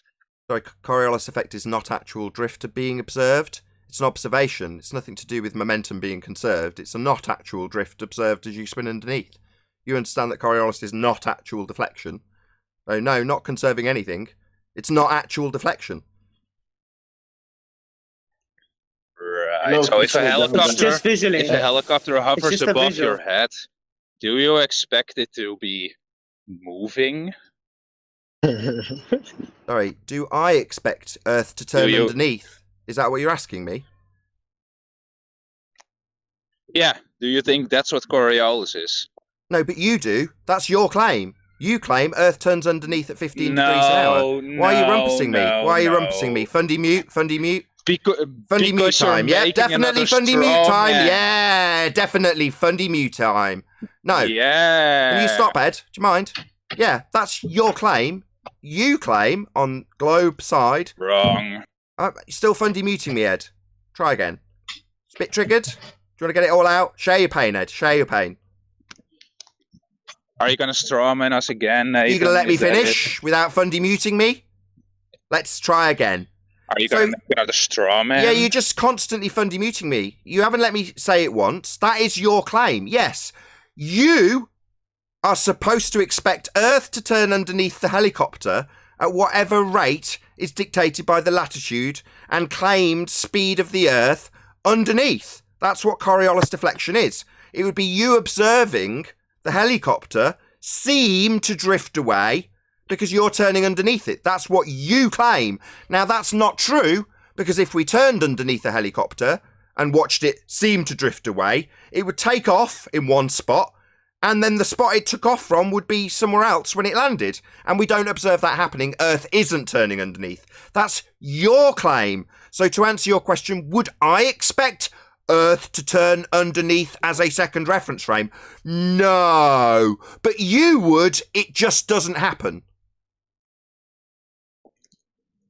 Wrong. That's another straw If you want man. to have it on the live screen for Ed, it's in Master B. Okay, I'll stick it up for the audience's benefit. Yeah, I'm not gonna click there. Can I quickly ask? It's not for you. You're a dumbass. You don't even understand your own argument. We're just about to debunk you real quick. Can I ask you one question quickly? Hang on, Flat. Sorry. Chocolate said, Nathan, if you would like to. Why? Did you, Hold on. excuse me. When Chocolate says, Nathan, would you like to? How did you change that to you? It's up on screen. He thinks he's the center of attention. Ed, we're laughing at you, Ed. So I've got a Globe Earth's rhetoric about Earth turning underneath.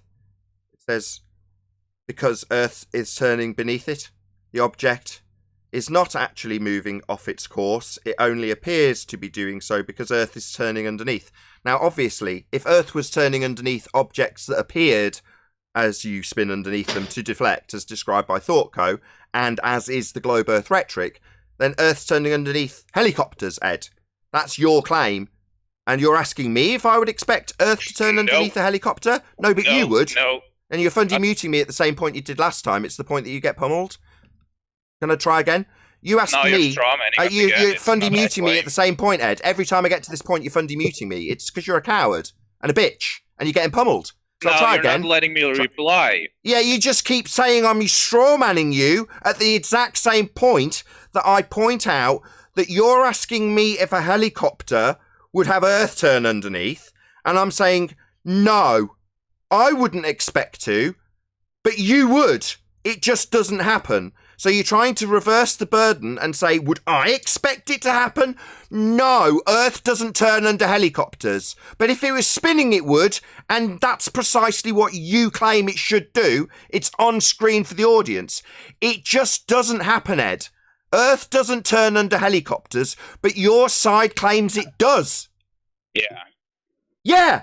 So your side claims Earth turns under helicopters. It just doesn't happen, Ed. So don't reverse the burden of proof and ask me if I'd expect Earth to turn under helicopters. No, it doesn't. Nobody ever observes that. But your side claims it does. Nope. Yeah, it's on screen. Oh, so... Hold on, Chocolate, for the love of fuck. No, it's on screen. Your rhetoric from ThoughtCo makes it explicitly clear, as does Neil deGrasse Tyson. Not no. Yeah. Your Globe Earth has a second reference frame turning underneath helicopters. Now, that does not happen, Ed. So why are you asking me if I would expect it when it's supposed to be happening in your claim? You're wasting time with him. So, the helicopter that's hovering above your head, which conservation of momentum would it actually keep then? If it's standing still, Nathan? Sorry, which conservation of momentum? It's claimed by your side that you, on the globe side, have Coriolis deflection. That would be Earth turning underneath it. So why are you asking me what's being conserved when, number one, I don't think Earth's supposed to turn underneath it. You do, and it's on screen for the audience, but now you're asking me about a totally different subject. No, it's the same subject. No, conservation of momentum is conservation of momentum. Coriolis effect is Coriolis effect. Coriolis effect is you turning underneath something, seeing it seem to drift. Conservation of momentum isn't.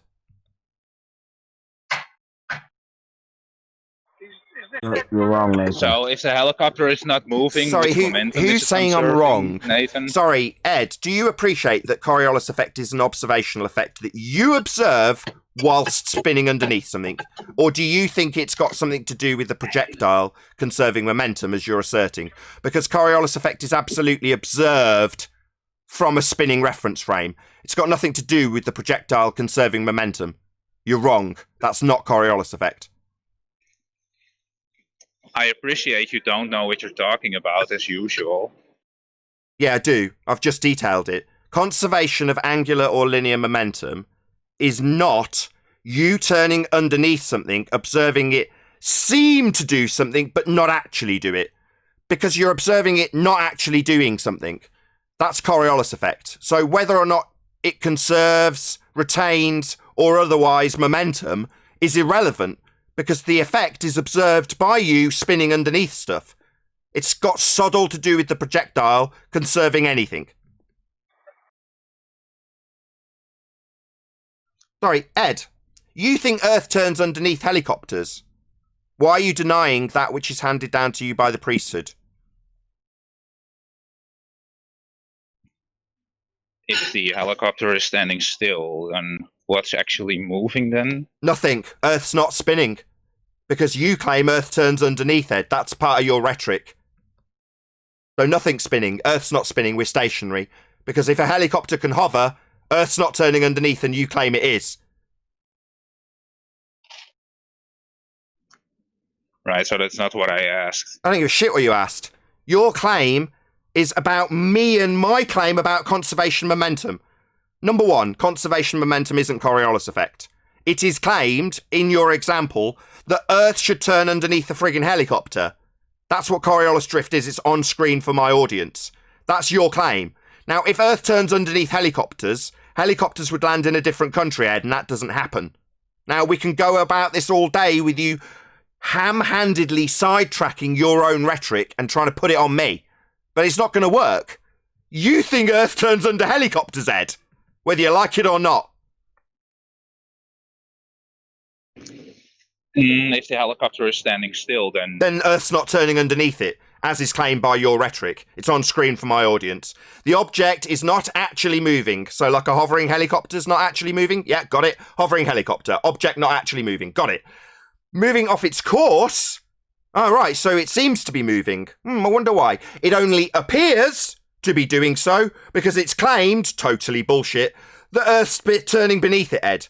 So you, on the globe side, think Earth turns beneath helicopters that hover.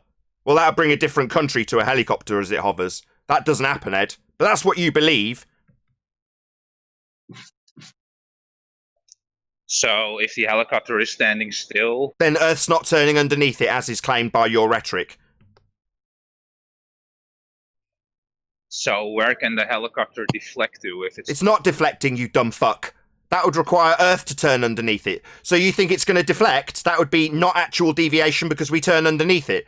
No, helicopters can hover. We don't turn underneath them, Ed. Earth isn't turning. That's our point, Ed. And if the helicopter was moving, there would be deviation. But if it was moving, but you've described this example with a hovering helicopter. And it's still. Yeah, your helicopter's hovering though, isn't it, Ed? That was your example. Yeah. So it's not got Earth moving underneath it then. So we've not got deflection then. So this invented deflection, it seems like Simon Dan, you what, now believe in, even though your example doesn't have any? Oh, you muted Discord again, did you? No. No, you are wasting time, man. Come on, yes, you did. Fucking shit, it's boring. No, Ed. No. Listen, if the helicopter is not moving, then Earth's not turning underneath it, as is claimed on this example on screen. You're fun demuting me. Yeah, if Earth isn't turning underneath, that's what you claim. So that's the end of your argument. You're debunking Earth turn claim with deflection. You're starting your statement with if Earth isn't turning underneath. Well, it's claimed that it does, Ed. It's claimed that it does. Yeah, but you're not letting me finish. So... Well, you're starting your assertion with a claim that debunks Earth turn, Ed. So I'm going to correct you with the end of your statement. If Earth isn't turning under the helicopter, well, it's claimed Earth does turn under the helicopter, Ed. So you're debunking your own claim. That's the end of the argument. So Earth doesn't turn underneath, as is claimed, to prove Earth turns. That's the end of your argument. if you expect to see a deviation in movement... I don't expect to see a deviation! You do, Dumbo! Hello? You and your reference frames have been ruined. Not mine, I don't have any. I don't expect to see deviation, but you do! Just doesn't happen, Ed. We don't see the helicopter drifting away at 1,000 miles an hour on the equator.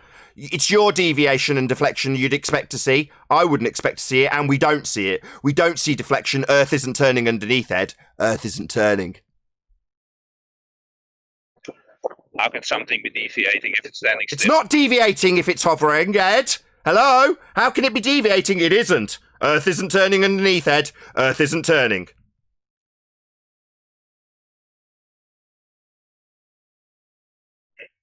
How can there be deviation There in isn't. movement that's not there? There isn't. Well, because Earth isn't spinning, Ed. How can there be deviation that isn't there? Well, if it isn't there, it isn't there. There's supposed to be 15 degrees of it, though, Ed. That was what you claim. It's on screen. It's what Globers think happen. You think Earth turns under helicopters? You batshit crazy idiots? The helicopter is not moving, so it can't... So Earth's not turning underneath it, then? As is claimed it does by you fundies on the globe side. The helicopter is turning with the Earth. So it's not got deflection at 15 degrees an hour then? So Earth's not turning underneath then, Ed? You're just begging the question that it's all travelling together in violation of gas law. Gas isn't bonded to anything, and that doesn't give you 15 degrees an hour drift. That's what's supposed to happen. Earth's supposed to turn under the helicopter, Ed. That's what you claim. Of course, if you were actually in line with your fundamentalist religious zealotry, as is explained to the audience on screen, then you'd be asserting Earth turns under the helicopter. I've pointed out that that would mean Earth turned under helicopters, and you're now asserting the contrapositive, which is to say that it travels together. So no drift then, Ed. No 15 degrees an hour to prove Earth spins then.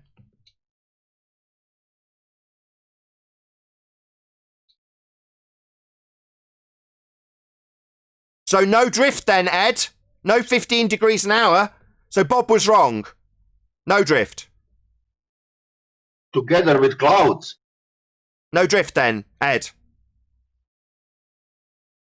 Ed is slowly becoming flat earther. Ed, if it travels together as one reference frame, there's no drift. It's detailed on screen, as per the heliocentric priesthood, that you do have drift. So you're debunking the claim there's 15 degrees of drift, Ed. Bit like Simon Dan.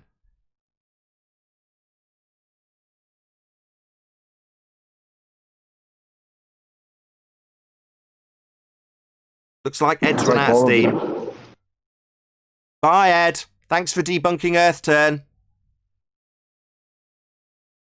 Yeah, I think Ed's going flat Earth because it seems like all the globe claims, according to him, are strawmen. And he brings it up.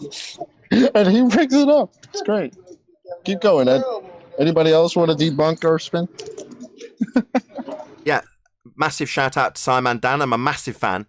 He's given us this great little sentence that lets us piss in the face of anybody who claims Earth turn that requires reference frames.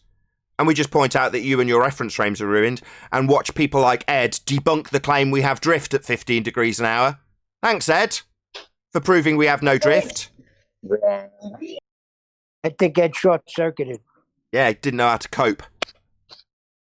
So let's get it right. He couldn't show smoke going down, go boom boom.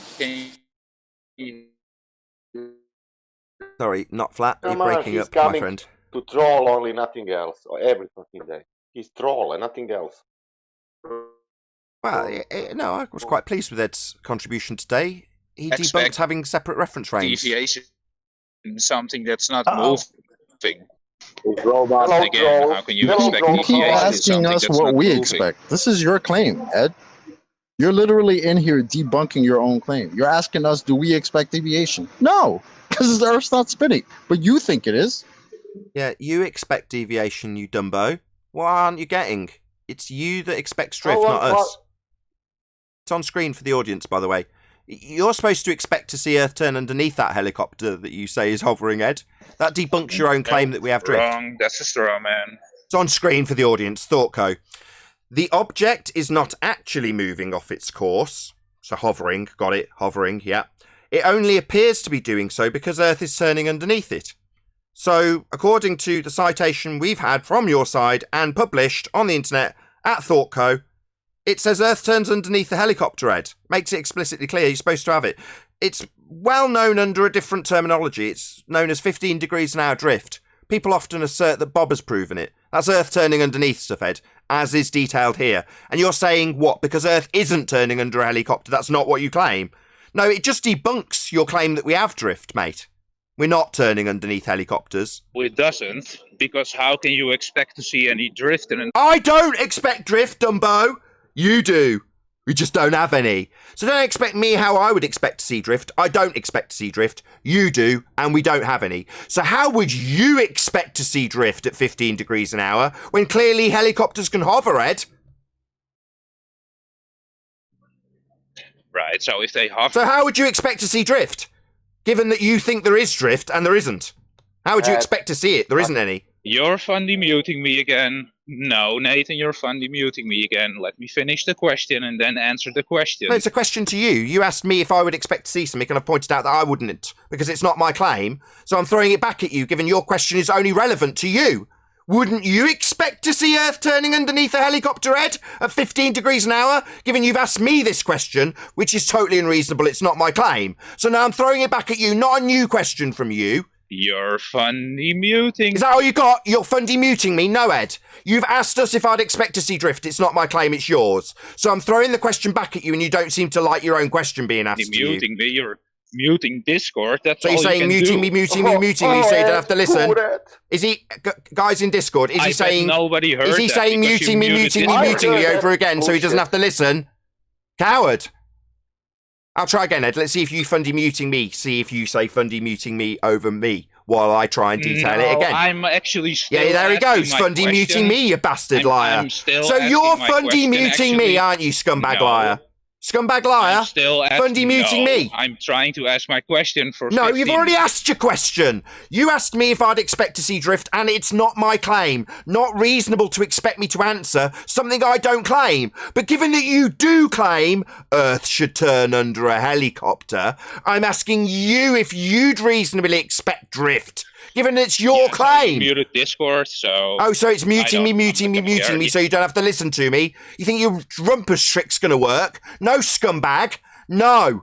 You claim drift, and you're asking me if I'd reasonably expect to see it. And I'm saying, no, it's your claim. Now I'm asking you the same question, and you're saying, oh, it's unreasonable. I need to ask a new scattergun question. It's not reasonable that I'm asked my question. That's not reasonable to put to my opponent, because it's not his claim. It's not my claim, it's yours, Ed. So wouldn't it be reasonable that you saw drift under the helicopter, Ed, given it's your claim? If the helicopter is not moving, how can it deviate? It can't. So Earth's not spinning underneath then. Well done! So you've debunked Earth turn, Ed. So we wouldn't expect it because it's not there. That's why we wouldn't expect it, as you start fundy muting me, right? No. Fundy muting me, right, Ed? Scumbag? Yeah, I've got a gate on me, Ed. When I'm talking and I'm in the middle of my flow, you won't be talking through me. It's not me fundy muting you. It's you talking through me while I talk and then objecting that the only thing that the audience gets to hear is constant interruption from you. And you object to that gate, don't you? Yeah, that's why I talk non-stop. To try and keep the gate closed as assholes fundy mute me. But I've got a little indicator light that tells me, fundy mute alert, fundy mute alert. Yeah, Ed. You're not going to get through the gate when I'm pummeling you, but claiming that I'm muting you when you're trying to talk through me, and I've opened the gate so you can hear as the audience. I've opened the gate so you can hear what he's doing. The gate's now open so that everyone can hear what's actually happening. I'm in the middle of talking. He starts talking through me and crying foul. So you didn't mute Crying Discord foul. this So time. he's now fundy muting me. And he's going to cry That's foul the at the end first. of it. What he's actually doing is refusing to listen to me. Are It's you your reference pretending frames, to be Ed. brave He's not going to listen. because I called He's not you going to out of listen. being Coward. scared of my Coward question? with a fundy mute button. That's all they've got. Cowards. So he's not going to listen to me point out that the question he's asked me isn't anything I claim. It's his claim. Therefore, it's only reasonable that I put the question back to him. But he won't have it. He knows that if I put the question to him about Earth turning under a helicopter, precisely as is claimed by Globe Earth, it'll annihilate his argument because Earth doesn't turn under anything. No, actually, the only thing you've annihilated is your understanding of Coriolis. I understand Coriolis. It's on screen. For my audience.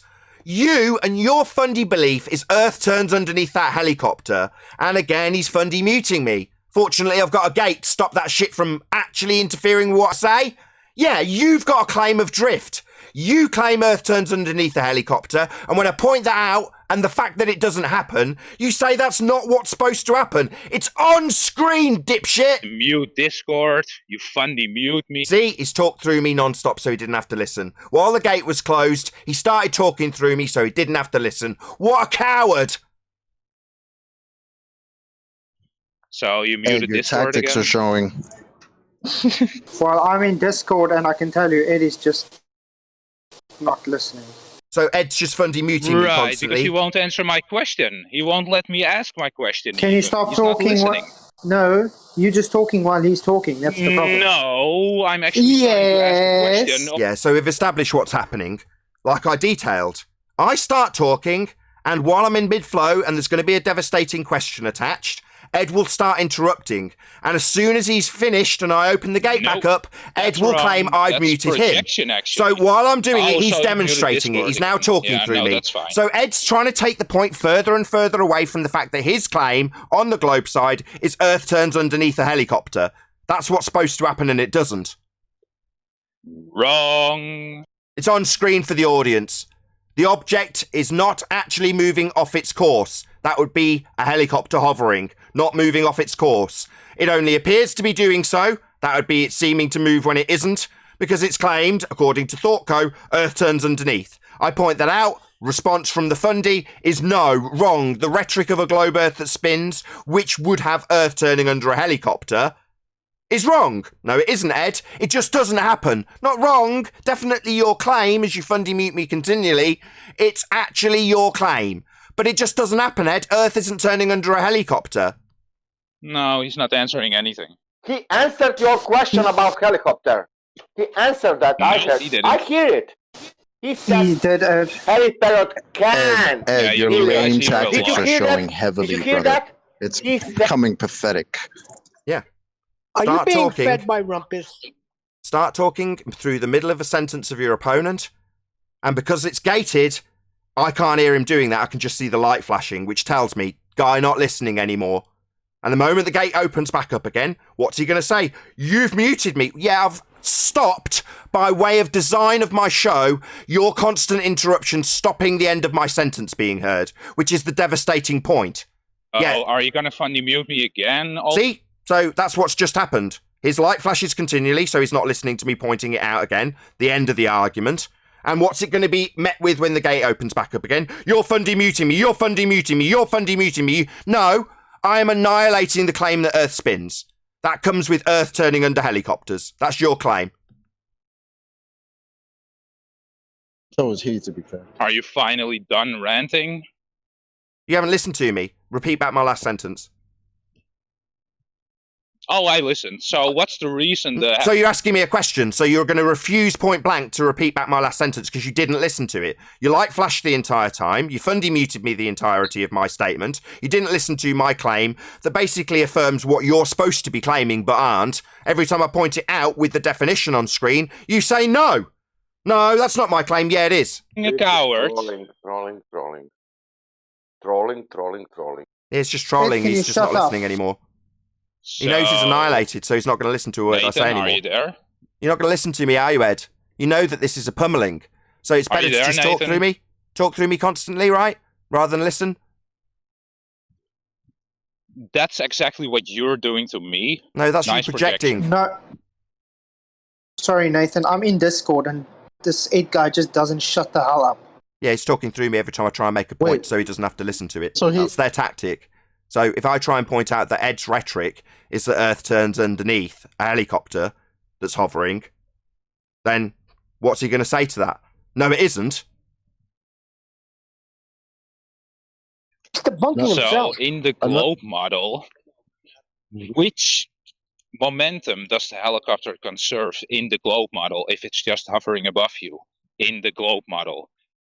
It's not supposed to just hover above you, Ed. Your rhetoric has Earth turning underneath it. I've said that about 16 times. Amongst a load of fundy muting when I point out that no, Ed, it can't just hover Because in your model, Earth's supposed to turn underneath to cause deflection observable from the ground. That's your rhetoric. So you're asking me about what momentum it would conserve? No, this is an observational effect. It's us looking at the helicopter and watching it seem to drift away. Now, obviously, that doesn't happen, Ed. Helicopters can hover. They don't drift away from you at 1,000 miles an hour at the equator, although that's what your claim is. That's what Earth as a sphere claims in the heliocentric model. Coriolis deviation, observable from the ground as things seem to drift away as you turn underneath them. That would be a helicopter with Earth turning underneath it, Ed. And it doesn't happen, Ed. Earth doesn't turn under helicopters, Ed. They can hover. Debunking the claim Earth spins. Are you done? What, debunking Earth spinning? I know, I can do this all day. Yeah, Earth doesn't turn under helicopters, Ed. You asked me about what deflection I would see, and I don't claim any deflection. That's your claim.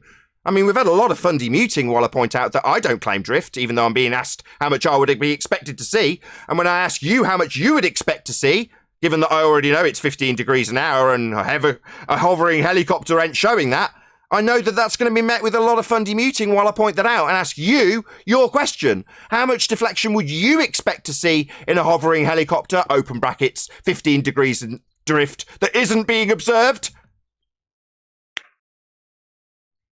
According to the globe model and Coriolis, there Can you send helicopter? because there's no momentum.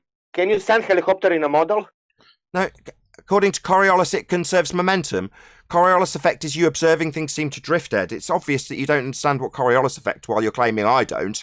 No, Coriolis is an observational effect. It's got nothing to do with anything in the inertial reference frame. Conserving anything. Merely an observation from the ground of something not doing something. Not conserving, not retaining. Doing something it isn't. Just seeming to because you're turning underneath. So you watch a helicopter from the ground and it seems to drift away at 1,000 miles an hour. That's what's claimed to happen on a globe Earth that spins, Ed. It's claimed you watch helicopters seem to drift away while they hover. Of course, that doesn't happen, Ed. Debunking the claim that we have Earth that spins.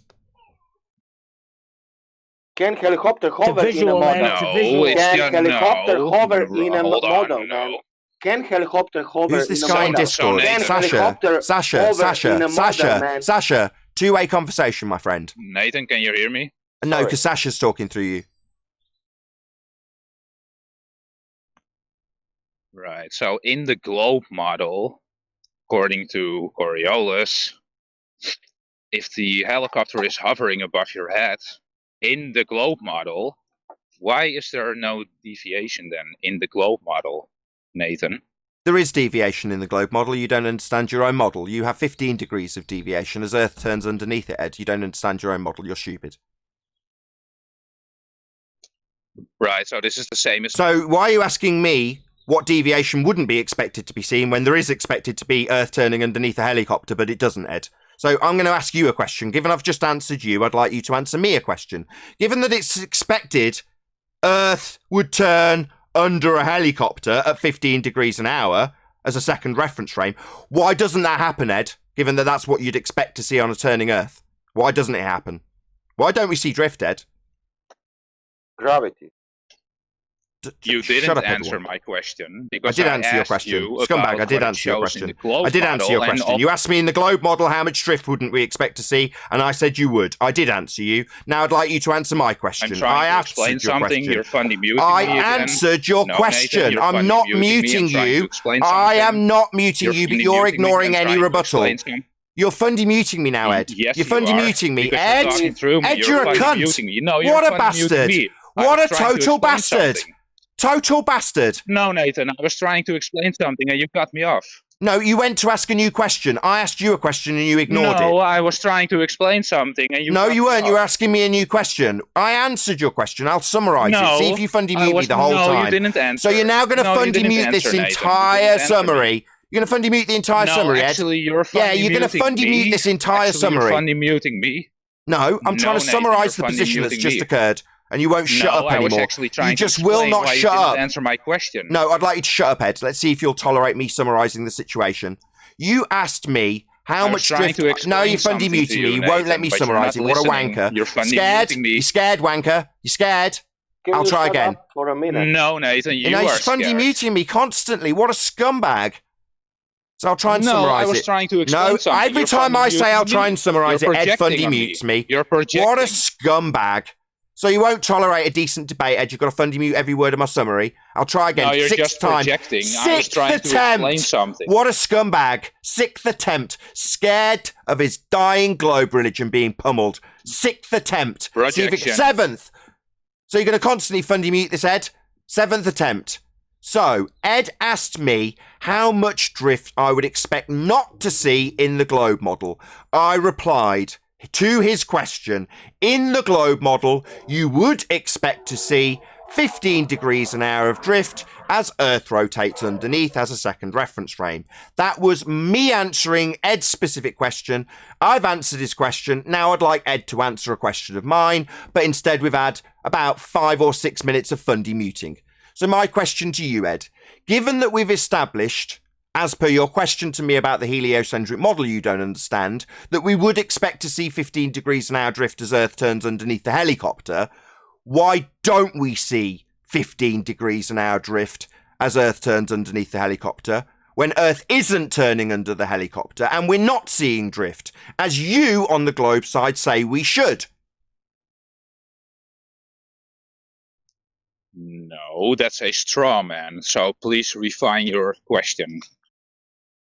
What? Explain how it's a straw man. You can ask something else.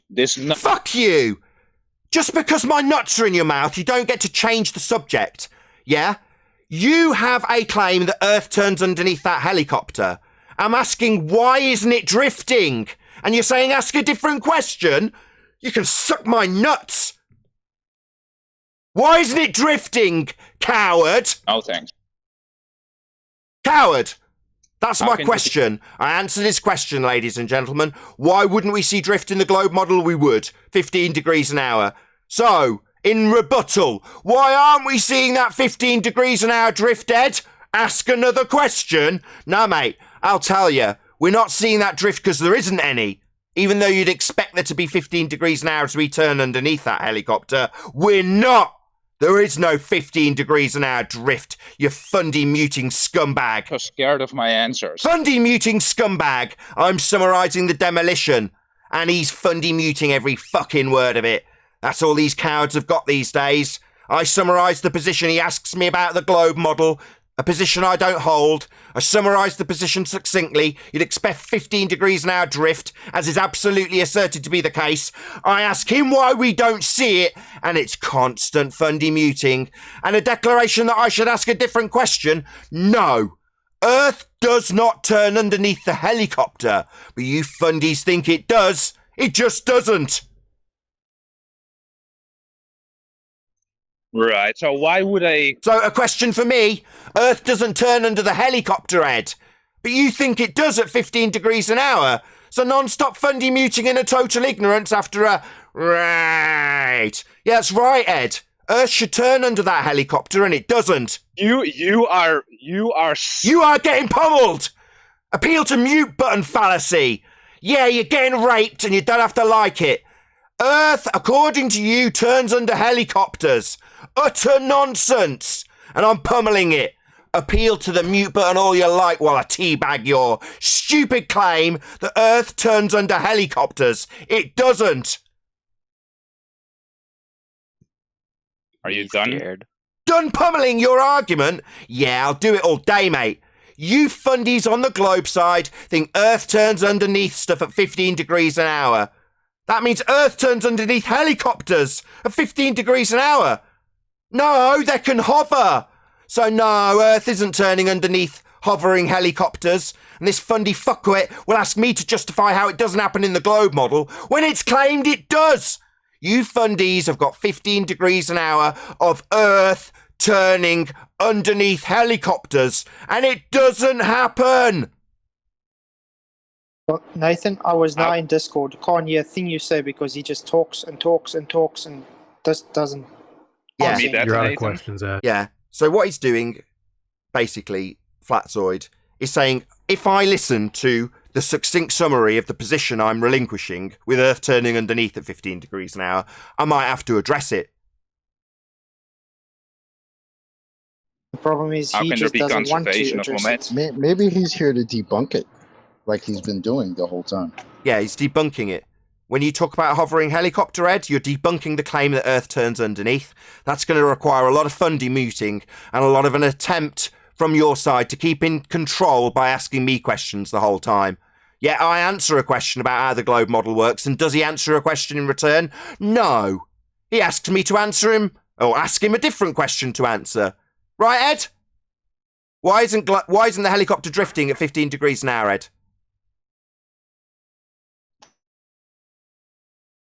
Why isn't the helicopter drifting at 15 degrees an hour as it's claimed to do on a globe Earth that spins, Ed? Yeah, I need clarification. Does the helicopter in your example have momentum? It's claimed Earth turns underneath it, Ed. And if it's hovering, Earth isn't turning underneath it, Ed. So I'm asking you, why isn't Earth turning underneath it, Ed, given that's what your claim is supposed to have happen? Answer it both ways. And I told you, I need clarification. Does the helicopter have momentum, yes or no? When it's hovering, it's relatively stationary in its position. It's hovering. So momentum, no, we're going to say it's hovering, Ed. In a theoretical example, with Earth claimed to turn underneath it, Ed. And I'm asking you for the third time with you actually listening and not fundy muting me, why isn't Earth turning underneath the helicopter at 15 degrees an hour, Ed? Need clarity? The helicopter has no momentum. You keep asking me about the momentum of the helicopter, and Coriolis deflection is an observation from the ground of you seeing it seem to drift away. So it's got nothing to do with the momentum. Coriolis effect is you observing it seem to drift away, and I'm asking why it isn't seeming to drift away at 15 degrees an hour. Fifth time with you listening. Yeah, you're not being clear in your question. Very clear. Why isn't the helicopter drifting away at 15 degrees an hour? Couldn't be more clear. It's supposed to on a globe Earth that spins. That's the claim. Yeah, and I told you 4 times I need clarification. Does the helicopter have momentum? Yes or no? It's hovering. Relatively speaking, it's stationary in its position. It's hovering, Ed. It's your example of a hovering helicopter. Not flying. Not moving off its course. Hovering. So no, Ed. In your example of a hovering helicopter, no, Ed. It's just hovering. But it's claimed, by your side, that Earth turns underneath that helicopter that's hovering at 15 degrees an hour, Ed. For us to see it seem to deviate from the ground, that would be it seeming to drift away at 15 degrees an hour, Ed. And I'm asking you, the one who's got this claim, that we turn underneath helicopters, that's 15 degrees an hour deviation, why that isn't happening. Because that's the thing that's supposed to prove we spin. Why isn't that happening, Ed? To simplify that, you're talking about deviation. You're talking about deviation again, and how can there be deviation when there's zero movement? So Earth isn't turning then. So if there isn't deviation, Earth isn't turning underneath as is claimed then. So Earth isn't turning underneath as is claimed. So we don't have a proof of Earth spin in the form of Coriolis deflection then, because Earth isn't spinning and there isn't any deflection then, Ed. There is. The helicopter is moving with the Earth.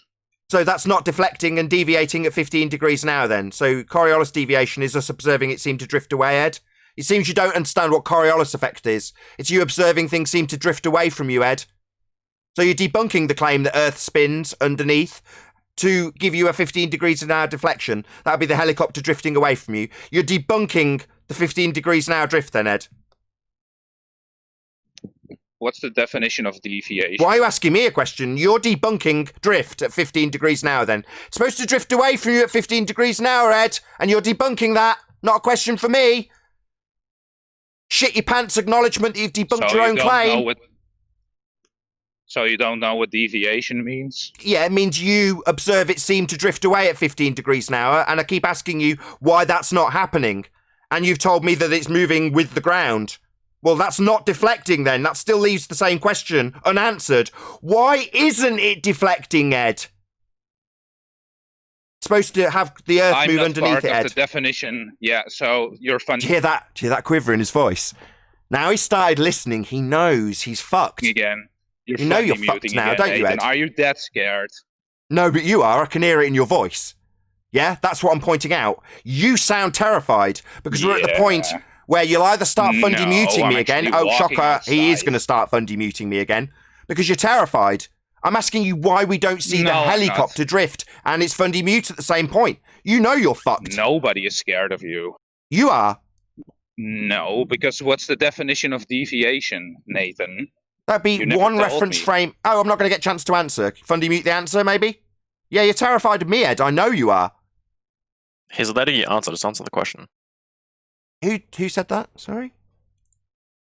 Next, just answer the question. Just answer the question. Nakes, you can suck my balls. I run this show. So, Ed. Ed. Yes, what's the answer, Nathan? The answer is Earth's supposed to deviate. You're supposed to have an observation from the ground of the helicopter drifting away from you. That would be it drifting away from you, and it isn't, Ed. And I keep asking you why it isn't, and you're not answering me. Are you scared of my question? You refuse to clarify what's the definition of deviation? I haven't. I've clarified it. It would be you observing it drift away from you. Are you thick? I've clarified it 3 times. You're dense. Oh, apologies. He's just fucking stupid. I've clarified it for you, Ed. It's you observing it seem to drift away, and I'm asking why it isn't drifting away as Earth turns underneath, for us to observe it deflect. Not actual deflection, just seem to drift away as it hovers. That isn't happening, though, Ed. It's supposed to happen on a globe Earth that spins, and I'm asking you, the claimant, with Earth turning underneath 15 degrees drift, unless you want to debunk it again, why that isn't happening, Ed. You use drift in your definition of deviation. What does drift mean? It's not actual deflection. It's seeming to move when it isn't. That's the drift. Drifting away from you, Ed. And I keep asking, why isn't the helicopter drifting away at 1,000 miles an hour on the equator? That's what's supposed to happen and isn't. But you keep obfuscating and deflecting the question onto a different question, asking me to detail what drift means, even though I've clarified it 4 times. That would be the helicopter going up and hovering, but seeming to move away from you. That would be drifting away, Ed. And I'm asking, why isn't Earth turning underneath the helicopter for it to appear to drift away? Why doesn't that happen? Because that's the thing that's claimed to prove Earth spins, and yet it doesn't happen, Ed. You're yet to answer this question. Maybe ask me to define what drift means again. I'll clarify it before you open your gob. It means it's supposed to be moving away. It isn't. Why isn't it? It's supposed to on a globe Earth that spins. 6th repetition with you listening. No, drift does not mean it moves away from you. You're a fuckwit. That's precisely what it moves. Yeah? Moves away as you observe it from a turning reference frame underneath it. That's drift. Not actual deflection. Meaning it seems to do something that it isn't. Means it seems to be moving away at 1,000 miles an hour on a claim to be spinning Earth. Of course, we don't observe that effect. That is drift. You're just stupid. You don't know what drift is. Means it's drifting away. You're a moron. Drift does not mean moving away, otherwise it would just be moving. Yeah, deflecting. So you have to be... Yeah, you can use deflecting. Whatever word you like, Ed. The semantics of this word doesn't change the fact that Earth's supposed to be turning underneath helicopters and isn't. Why isn't Earth turning under helicopters? How can you be deflecting if you have no... Yeah, you observing it drift away. That's deflecting. Seems to be curving away from you. Not actually, it's you turning underneath. Yeah, we're supposed to be turning underneath helicopters, Ed. Why aren't we? So how can there be deflection if the object is standing still? There can't be. That means Earth isn't turning. So there is no deflection then, Ed. How can there be no deflection if Earth's claimed to turn underneath? Well, there can't be, because Earth isn't turning underneath, Ed. So that debunks Earth turn. Kudos. There isn't any deflection. There's supposed to be 15 degrees of it, though. Why are you asking me about deflection that isn't there when your side claims there's 15 degrees of it, Ed? You're not answering my question. Yeah, I am. You're asking me why there wouldn't be drift if you expected there to be some. And I'm saying because there isn't any, even though you expect there to be. You expect Earth to turn underneath and there isn't any. And I'm asking you why that isn't there when you expect to see it. And you're asking me why I wouldn't expect to see it when it isn't there. No, that's not what I'm asking you. So if you would stop funny muting me, I can actually ask the question. But your only appeal now? The question is, how can there be... No. Are you really funny muting that soon already? Come on. Yeah. Just listen. It was a two-way conversation till that moment. Yeah, just listen. So how can there be deflection of movement in an object that's not moving? Well, how can there be? Well, if you were Oh turning my underneath God. it, if you were turning underneath it, there would be deflection, Ed. So if Earth was turning underneath a helicopter, then there would be deflection. But are you saying there isn't any deflection? Oh, well, then Earth isn't turning underneath it, Ed. Thank you. What does deflection mean? It means it drifts away from you or appears to do something that it isn't as you turn underneath it. So we're back to this, Ed. So what deflection would we expect, or how would we expect to see it? Well, I've answered you, Ed. We'd expect to see it if Earth was turning underneath the helicopter, but we don't see it. So Earth isn't turning under the helicopter as we would expect if Earth was turning, Ed. This is the same problem you have with the word apparent horizon. No, this is not my problem. This is your problem, because you've got an Earth that turns, and it's supposed to turn under helicopters. That's your problem. You're yet to answer why that doesn't happen. So I'm going to ask again. We're not going to move on to apparent horizons and a claim that this is my problem. I'm going to ask you again. Why isn't Earth turning underneath to cause the deflection at 15 degrees an hour? Why doesn't Earth turn under helicopters, Ed? You haven't answered. You're going to tell me the question's malformed again? Why isn't Earth turning under the helicopter, Ed? It sure is. So we do see Earth turn... So helicopters drift away at 1,000 miles an hour on the equator, do they, Ed? No, they don't. If you would actually leave Discord off mute, you would hear my complete answer. So again, You haven't how been can there muted be the whole time, Ed. deviation in Stop. movement Just stop. if there's no You haven't movement? been muted. You've been talking You're the not whole listening, time, Ed. and you misunderstand the word deviation. Just like apparent horizon is an apparent of something, and deviation of movement can only happen if there's movement. So if the helicopter hovers above you, so if the helicopter hovers above you, where's the movement for the deviation? Yeah, so there isn't any then. Dumbass. So there isn't any. So Earth isn't moving, Ed. So if it's not deflecting, there isn't any movement. Is that your point? I didn't ask you about Earth. I asked about the helicopter. You're dodging the question. No, I'm not. You asked me how we'd induce deflection. Guys in G+, for the love of Christ. You asked me where you'd achieve deflection. Well, if you were turning underneath it, I could achieve it with a roundabout. If the helicopter's below a roundabout, hovering above it, I can see it seem to drift as I turn underneath it. Looks like it's coming towards me, and then it looks like it's going away. Well, that's not actual deflection as I turn underneath. That's drift. Well, it's claimed Earth does that.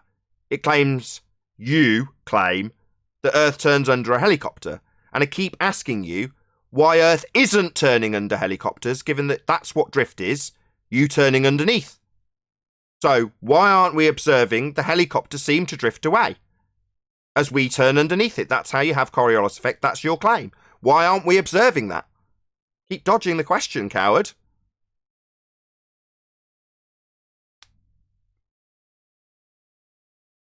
Why isn't Earth turning under the helicopter, Ed?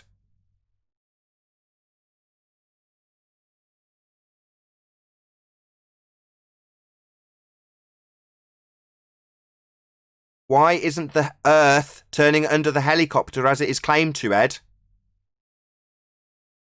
Just me. He's flashing, but I can't hear anything. Reference frames ruined. Hold on, Alwyn. Can anyone else in Discord hear Ed? Because I can't hear him. Yeah, it's trash. I can hear him. I think he's probably talking with Okay, someone I'll on just Discord. refresh Discord. Just one sec. Can you hear me, Ed? Yeah, can you hear me now? Yes, we can. Again? Okay, G+. Keep a lid on it just for a bit. Why isn't Earth turning under the helicopter as it's claimed to, Ed, to give us 15 degrees drift? That's not a specific claim. So listen to my question.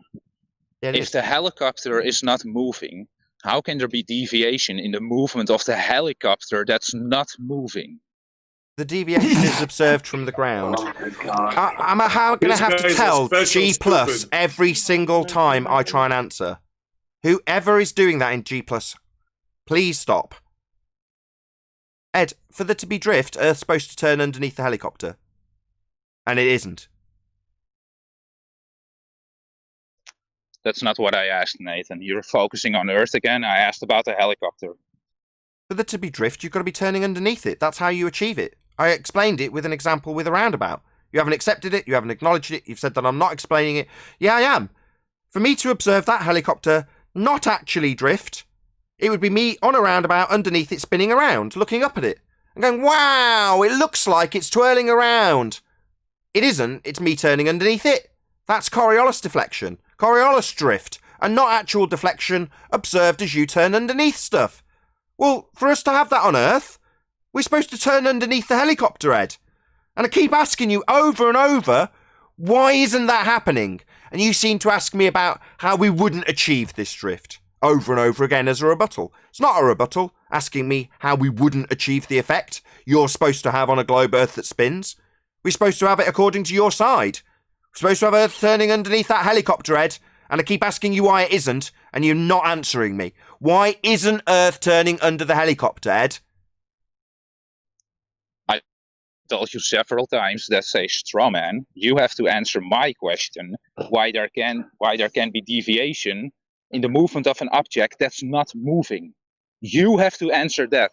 Because you show your understanding of Coriolis. I have.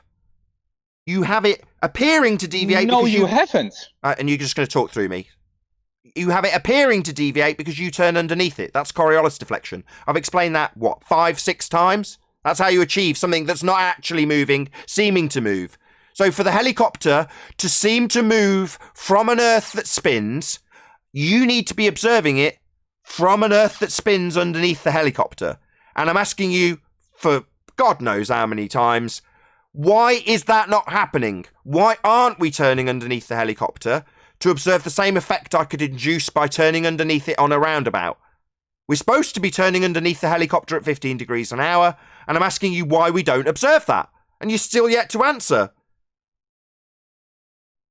Because the claim that we should be turning underneath it when the helicopter is standing still above us is a straw man. No, that's your claim. I'm going to put it up for the audience again as it's been taken down. So for the audience, the object is not actually moving off its course. It only appears to be doing so because the Earth is turning beneath it. That is not a straw man. You are a shit. That is your claim. That you're now claiming is a straw man. What, because I annihilate it by pointing out that Earth doesn't turn under the helicopter, as is precisely claimed by your side? You're going to call that claim that I'm detailing a straw man? You piece of shit. No, it is your claim. You said something. Right, why isn't Earth turning underneath the helicopter? No, let me answer. Yeah, can you hear me? Yeah, I can hear you not answering me. 12 times or something I've asked you why Earth isn't turning underneath the helicopter. No, stop funny muting me, let me explain. You said something very important just now, that the object does appear to go off its course. So, if the helicopter is hovering above your head, which course does it have, dumbass? It doesn't. It's hovering, according to your example. So the course that it has is stationary. And then why would you expect to see Coriolis, you fucking idiot? Eat that mic. Share your pain. You're so dumb. Share your pain. You're so stupid. Share it. Cry for me, bitch. Yeah, so according to the citation that the claimant, globe believer, has, is that Earth turns beneath stuff. That's what gives you the effect. So it's not a straw man, you cackling coward. That's your claim that you've said is a straw man. You're so dumb. Is that your rebuttal? You're so dumb. No, that's your claim. It's supposed to be turning underneath the helicopter, Earth, Ed, and it isn't.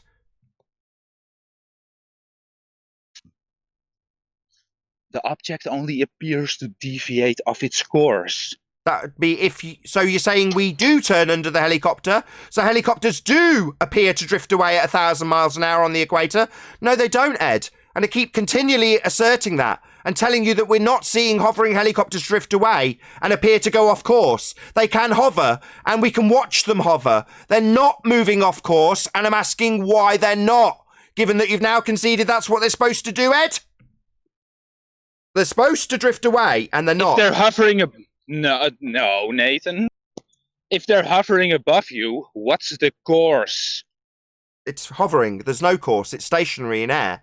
It's in relatively stationary position. and not moving at all. But from the ground, it is claimed that it will drift away from us because we're turning underneath. But we're not seeing it drift away. We just watch helicopters hover and drones hover. Earth isn't turning underneath these things, Ed, although you claim that that's precisely what should happen.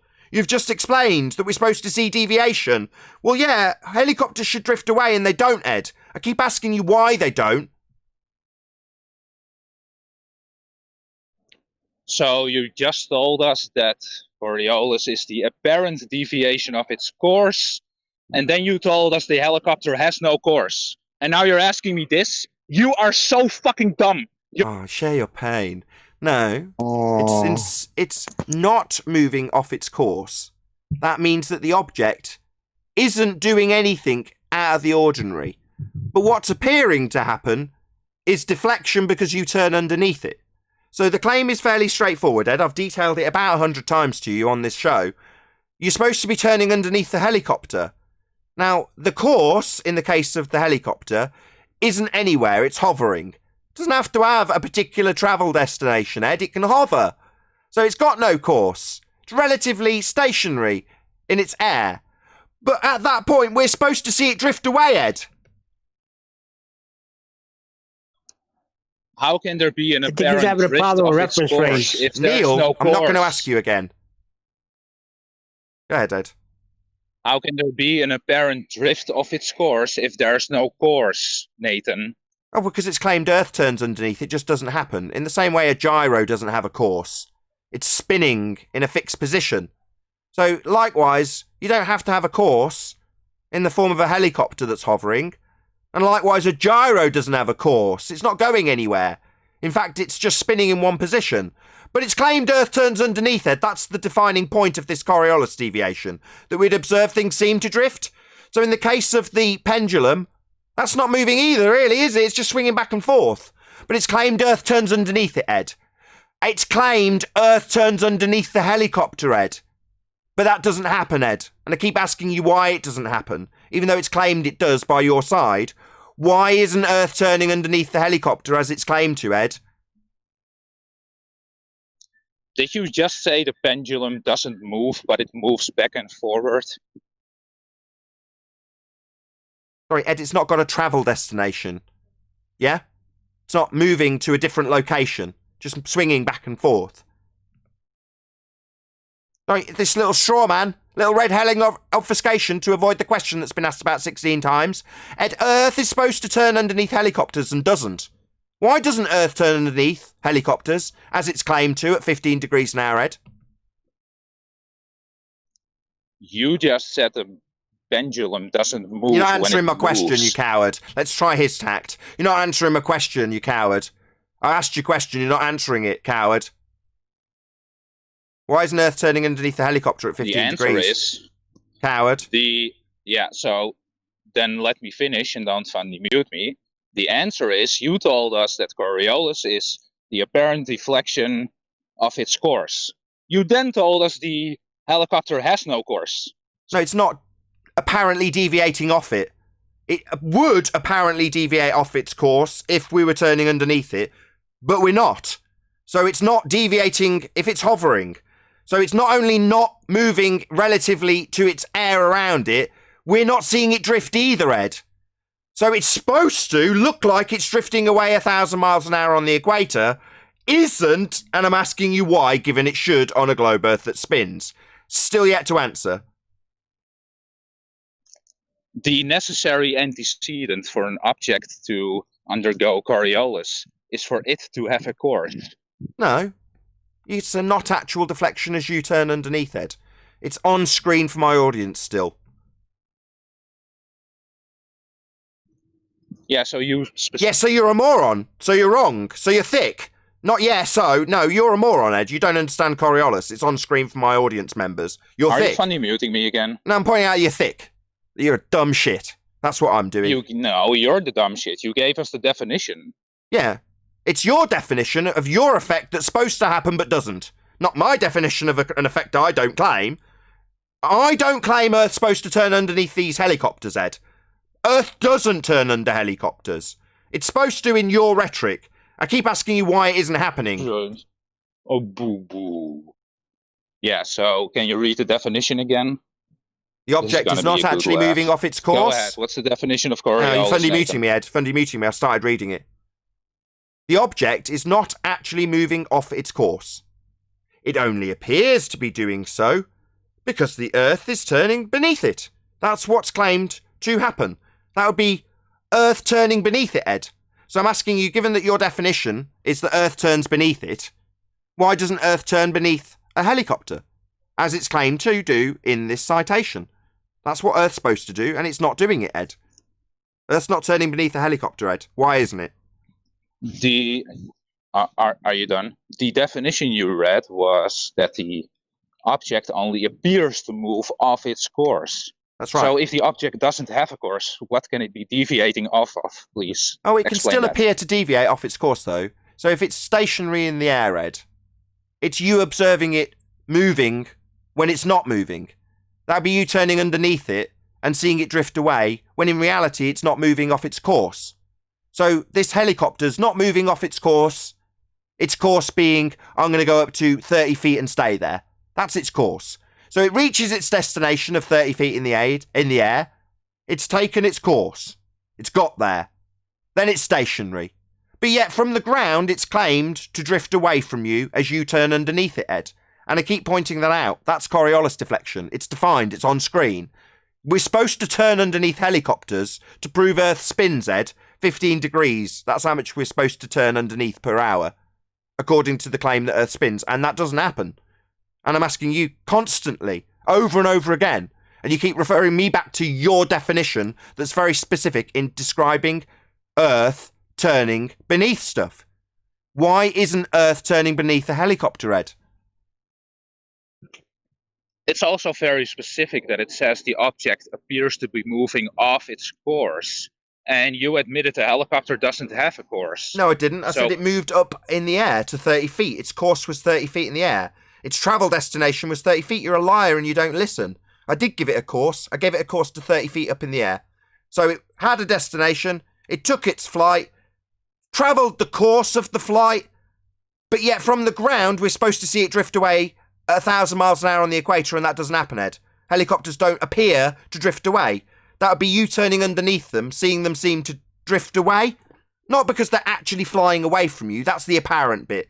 It appears because you're supposed to be turning underneath, and we don't. We don't turn underneath helicopters, Ed. Why not? We're supposed to, according to your globe Earth that spins. Are you done funny muting? Come on. Fundy, what are you babbling on about? So, listen. You weren't even talking. Yeah, so... Why are you claiming I'm fundy muting you when you weren't even fundy muting me? Because you weren't even talking. Sorry, do you not know when to throw in a claim of fundy muting? Do you not realise that when you're not talking and I am talking, you're not even interrupting me, that a claim that you're being muted when you're not even bloody talking is ludicrous? Now you're fundy muting me. So was it just a preemptive strike that you were going to talk through my replies to your claim? Ed, why isn't Earth turning underneath the helicopter as it's claimed to?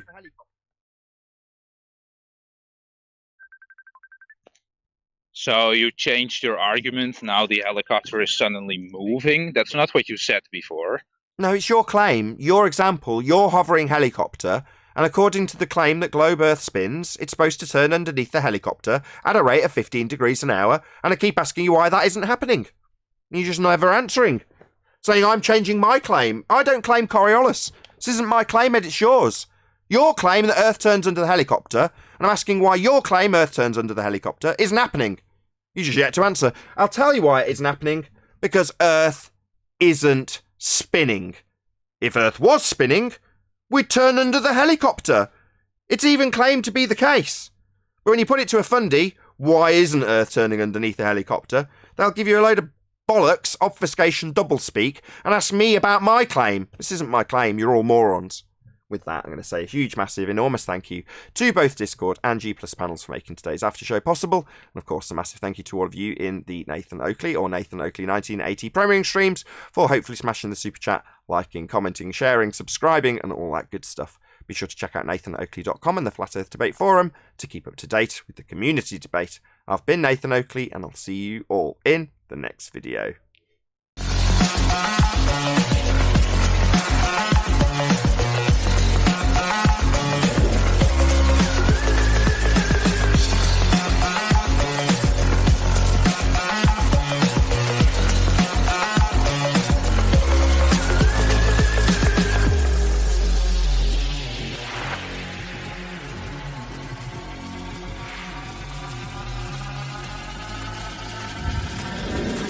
What a day!